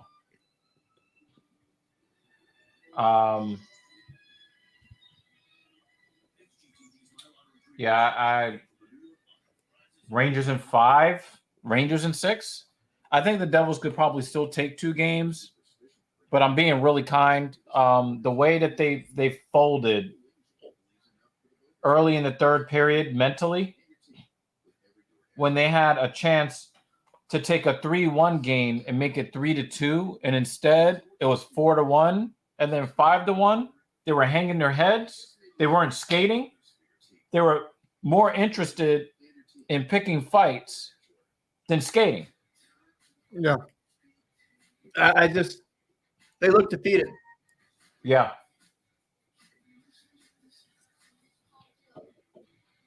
Yeah. And I don't like saying that usually, but, you know, they look defeated. They don't look like a team that's like skating well. They lost this. They feel like they lost that game once like New York scored like the third goal. They didn't look like the team that was still threatening for the number 1 seed. In the Metropolitan. Yeah, they didn't look like the team that was threatening just 3 games left in the season. They don't look like that team right now.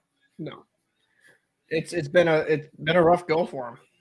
Yeah, and the thing is, they didn't play badly for most of the game. Right. You know, like they didn't play badly. You know, Didn't but play good either, though. when things got really rough, they folded. No, they didn't play good. Let's just call Yeah, it. Daryl makes a good point. That's what the Lightning did at the end of the game. Just pick fights. Like Yeah, it's not the opposing team's fault you're losing. right. It's your fault. They just helped. Yeah. No, New Jersey looked like shit.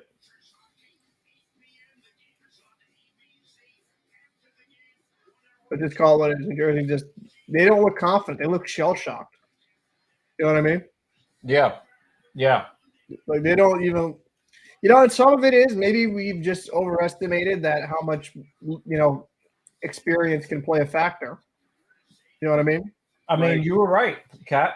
I just don't understand why you're right. Like, it's hockey, right? But it's not. It's That's the hockey. thing. It's different in the playoffs. I Completely still different. got to put the onus on the Devils, not on the inexperience. They were experienced enough to have 113 points in the regular season. You were experienced enough to know how to win games. It's up to you to win the goddamn game. I mean, I don't necessarily disagree, but it's just the truth. Like sometimes it takes a team some time to get to that level, right? Where they're going to be successful in the postseason. Yeah. It just takes time. I mean, I don't want to make this all about the Devils' failures. The New York Rangers played a really great game. No, they played very good. We don't play very good, but let's be honest. The New Jersey Devils also played like shit. Like they the Devils played really good for 2 periods. They played really good for 2 periods. They played okay. They didn't play good. I mean, they didn't play great. They played okay. Especially in that first period. Especially in the first period. The Devils could have they could have been up 3-0 at the end of one. Mm-hmm. The way that they played. They just put so much pressure on the Rangers in the first 5 minutes of the game. They really tried to establish dominance. It's not like they came into the game and played like chumps. They didn't. So, that's what I'm trying to tell you, Kat. Like, if you go back and you watch the first 10 minutes of the game, you would understand exactly what I'm saying. Like, I watched the first 10 minutes side by side. I did see most of that game. They didn't play good at all. Like, I'm sorry. Like, it's just from you're a team that like had a fantastic regular season and they're coming up short. And they looked scared. Once pressure was applied, they played scared. I think that once the Rangers didn't fold to their pressure, they started to melt. I mean, they were soft as Charmin tonight. Let's just call it what it is. I'll give you soft as Charmin in the last 18 minutes of the game. I honestly, when they scored that third goal, I saw a change in their play.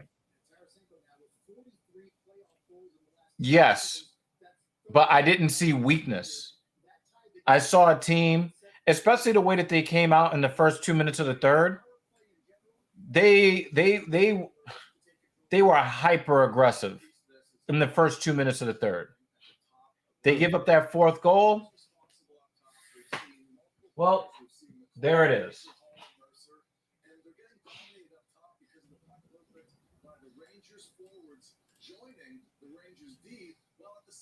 Switching. And this is always the key here, fellas. It's all of the movement. So you set up at your 1-3-1 and it's stationary, it becomes predictable. When you have movement like this, it's unpredictable. And this is where the Devils are really struggling. The shape of their box changes. All right, Kat. You heading out? Yeah, this was fucking awesome. Glad you enjoyed, bro. Tenacious D, headphones, Daryl 91. I appreciate you, Jeremy Lewis. He supported the stream. Really appreciate you, buddy. Appreciate everybody coming by. Shout out to Alex Almestica, who That's put his head in for a minute. Also, Rick Allen. Rick Allen was here for a little while doing his Rick Allen thing. Yeah, just So straight trolling. shout out to him. Carbon hung out with us for a little bit, talked some cars. He's a car guy. He really enjoys it. Miscellaneous silliness. He's a long Thank you time also subscriber. for coming through. We appreciate you. And of course, again, Jeremy Lewis dropping the love on the stream. You know what I'm saying? Like, Jeremy's the man, bro. yeah, because here's the thing. Like, when you're talking about YouTube, right? A lot of times people give super chats so that the content creator can see the comment, because there's so many comments on the more popular streams. They're like, yo, I'm going to have to put a couple dollars up just to have my opinion heard. Right. And we don't have that many viewers, and they're still dropping the love on us. So, you always know like who's really about you. I mean, no, I appreciate it, man. Like, it makes it a lot of fun. It makes us a lot of fun to like do this. And I mean, dude, I've been streaming the last few days, man, a lot. Yeah, it makes it definitely interesting. yeah. And you had one guy that donated $19. Yeah, I mean, Shaggy last night. Shaggy, yeah. Like, So, I do want to again thank you guys for supporting our platform, and just to do a little bit of house cleaning before I go. Again, we're bringing the cold truths and the hot takes here, don't we, Cap? Yep. And on the hockey side of things, he only brings cold truths. He doesn't bring hot takes. Nope. Because that's the bitch ass side of Captain Paul. That's called keeping it to the sport, bitch. Either way, I want you guys, if there are topics that you want us to cover outside of hockey and baseball and basketball, Talking Shit Podcast LLC at gmail.com. Okay, we're on social media at talking_sh_t. Talking_sh_t on our Patreon. We would love for you to see what we got going on there. And whether you're on TSP or if you're in the locker room, the same rules apply. You can really help us out by hitting that like button. Absolutely. Share the stream, because I know that you guys are not, completely socially inept. You have friends who are hockey fans. Share the stream. We have more people to talk to. And as always, hit the subscribe button. If you like the locker room, you'll really love the conversations that we have on TSP. So, if you could show us a little bit of love and subscribe to the Talking Shit Podcast on YouTube, it's at Talking Shit. All right. And we really do appreciate every single one. He said Paul's hot takes are the cold truth. Yeah. So again, we really do appreciate every single one of you motherfuckers out there. So for the locker room and TSP, I'm Dr. Evil. Captain Paul will take you the rest of the way with our friend Fajardo. Is he still coming through? I'm hoping he's gonna come through. I'm actually gonna text him right now. All right. Well, I'm gonna go pluck some hair off my balls while watching the Mets lose to the Giants. And I'm pretty sure the game-winning hit is gonna come from former New York Mets. 1/3 of the Giants lineup are former New York Mets. So I'm pretty sure they're gonna be the ones to do us in. But I'm gonna go watch my Mets game. Captain Paul, you're the best, man. I really would not want to do this project with anybody else. Appreciate it, man. Well, you go get some rest. I'm gonna probably do this for a couple more hours. I'm actually just uploading the Maple Leafs video right now. So, all right, we need to do a re-recording of Low T episode 3 tomorrow. And oh yeah, that's right. I'm working in 30 minutes. Shit, I almost forgot. I gotta go to work at 11 p.m. You have a client tonight? Yeah, I do business consulting with one particular client, and that's in 28 minutes. So, yeah, I forgot. I was like, yo, I can't go to bed yet. I got more work to do. Work is never done, motherfuckers. Work is never done. Yeah, Cap. So let's try to see if we can get Low T episode 3 recorded and posted tomorrow. And we need to probably record like maybe 4 or 5 videos to go up, since we're basically just streaming hockey. Yeah, I mean, Also, Saturday we have the Filthy Casual MMA watch party. So any of you hockey fans that want to see more fighting than you see in the NHL, definitely come check us out on Saturday for that fight card. All right. Headphone Dog said it's come to that time again. I have to go. I hope you all have a wonderful evening. And thank you thanks so for much making it popping as in, fun as man. I possible, love as your always. support. Thank you for joining the Discord. You're man. Make sure to check out the Discord, guys. It's down below in all the video descriptions, and because I'd love to have you over there, have some good hockey conversation. Yep. All of what Cap just said. And so I am going to shrink back and give the spotlight to Captain Paul. What's going on, folks? Have a good one, bud. I apologize. I'm literally just uploading a video now, so I'm just going to take a second. So I'm going to be a little bit scatterbrained. I'm watching the Seattle Kraken game, the Avalanche. I feel like that's going to be the really interesting one to watch. I think they, Avalanche need to win. Last time I checked, it was 2-0 Seattle. Let me know your thoughts down below.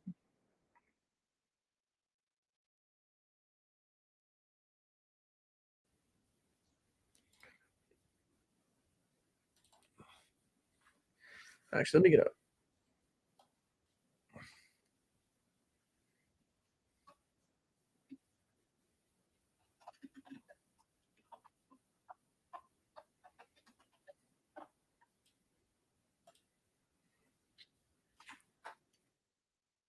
That would be actually thumbnail for that would be John Tavares because he had the hat trick tonight.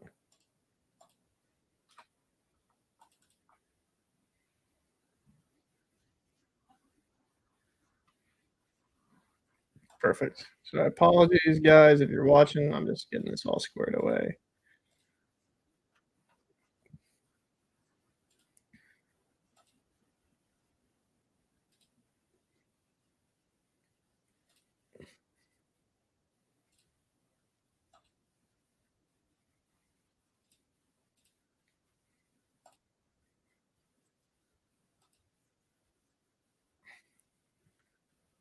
Okay, cool.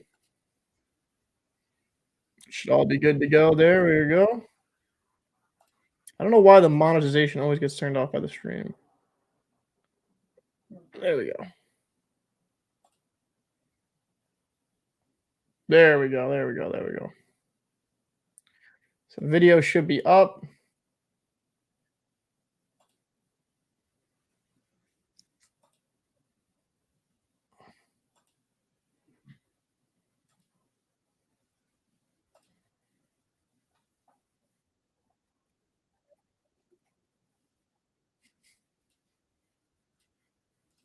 All right.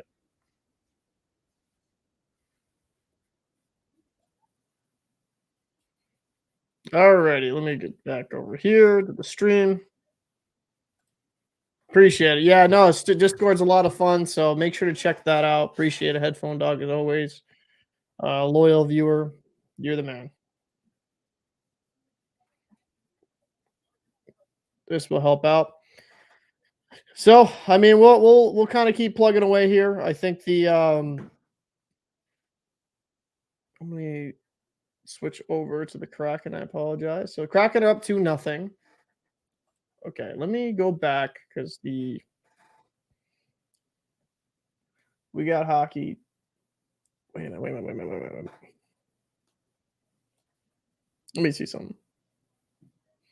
Oh, the Jets and the Golden Knights are playing on TBS. Oof. Not the biggest fan of the TBS streams. I think they can be kind of meh.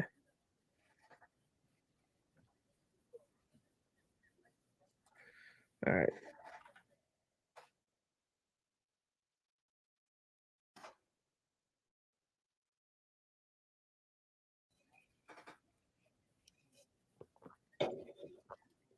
All right.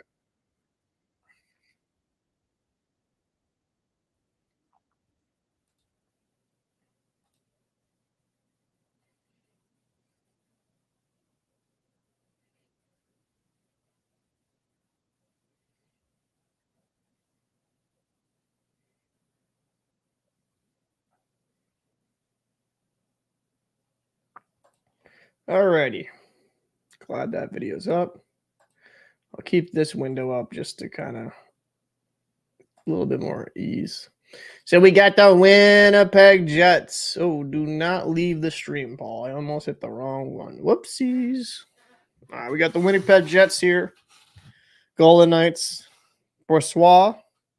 He's got to play strong. He's got a pretty cool pad setup. I like his pads. That's a nice look. That's a really nice look. I like that.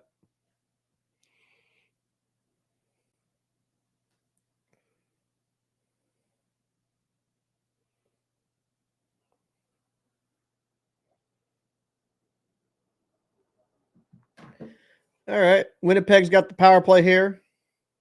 Winnipeg's got the 1-0 series lead here. If they can kind of, get to a lead real quick, it would really benefit them. Want to put the Golden Knights on their heels here. Am I the only one that just doesn't like the gold jerseys from the Golden Knights? Is that just me? Anyone else like those jerseys? Or not like those jerseys, I should say? I really like the gray. I thought the grays were nicer. Maybe that's just me. Maybe I'm too particular. Oh, great keep in here at the line. Great blow pass. Oh, Connor almost got that. Good rotation here on the power play. Good cycle. Oh, good forecheck here by Stone. Stone trying to get it out. Unable to here at the point. Throw it to the half wall. In the slot. Good shot. Good save by Boursois. And yeah, Jets are they're moving around good here in the power play. Good one-time. Good save by Boursois. Good glove save. Flash in the leather on Connor.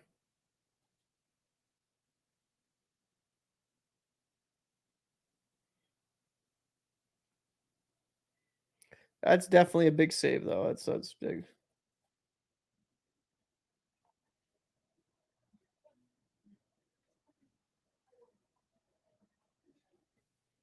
Oh, come on. Don't.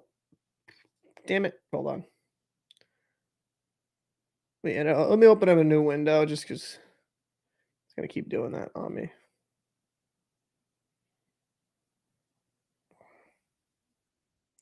Reset it. Doo-doo-doo.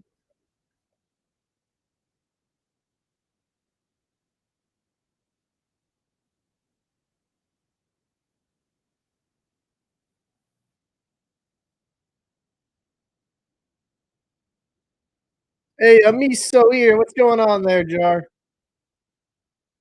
Oh, the Winnipeg winning back to the point here. Ooh, that's unfortunate there. Great redirect. That was a fantastic redirect front. Who got that goal in front? Hold on, come on, show me the guy who actually tipped it.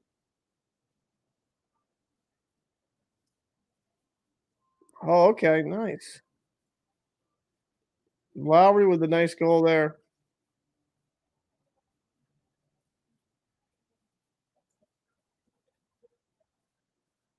Why is it showing 1-0? I thought Winnipeg already had a goal here. What? Oh, I'm sorry. I'm thinking of the Kraken game. Winnipeg is quite not hell, but it's there. Close to there. I mean, yeah.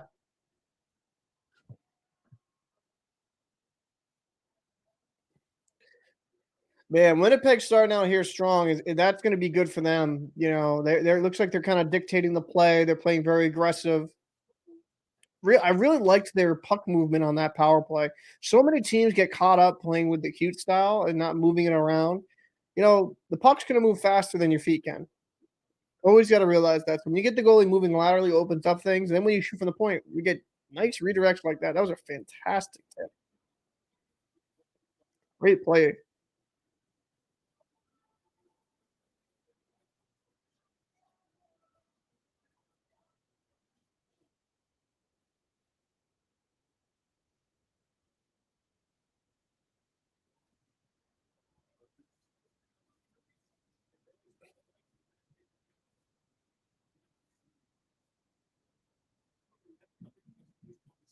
Hellebuck's glove save. Hellebuck's an amazing goalie. He's actually underappreciated. Oh, I think you're a little bit ahead of me, probably. Maybe. Oh shoot! What a save!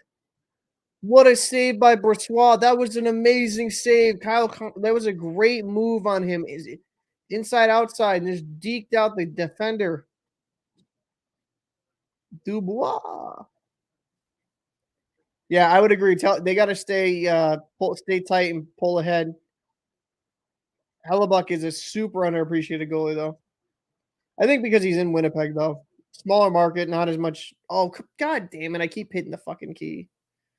My fault. Now I'm going to be loading the game. Now I get another commercial. I hate the TPS app. I hate it. It's trash.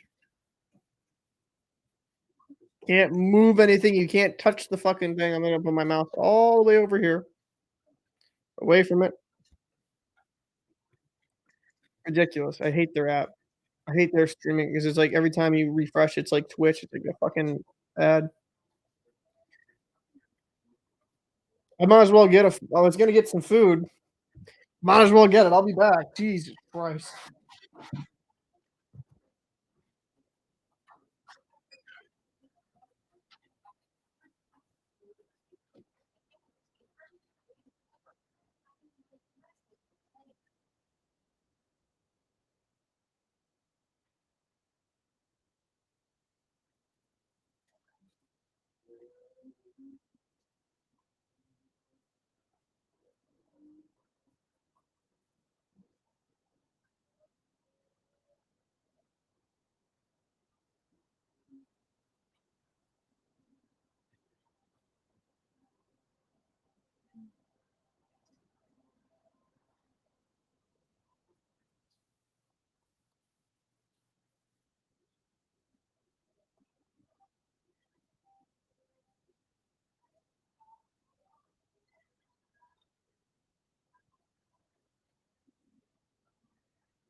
This is ridiculous. I hate the TPS stream.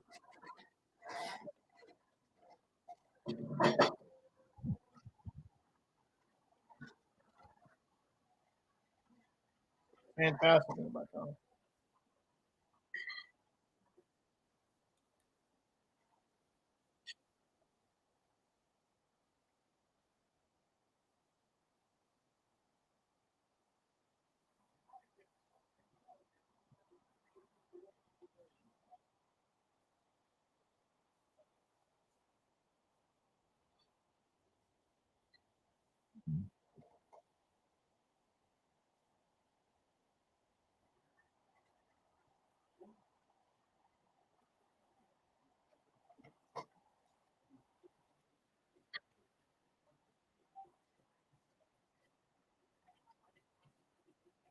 I'll be back in a sec, boys.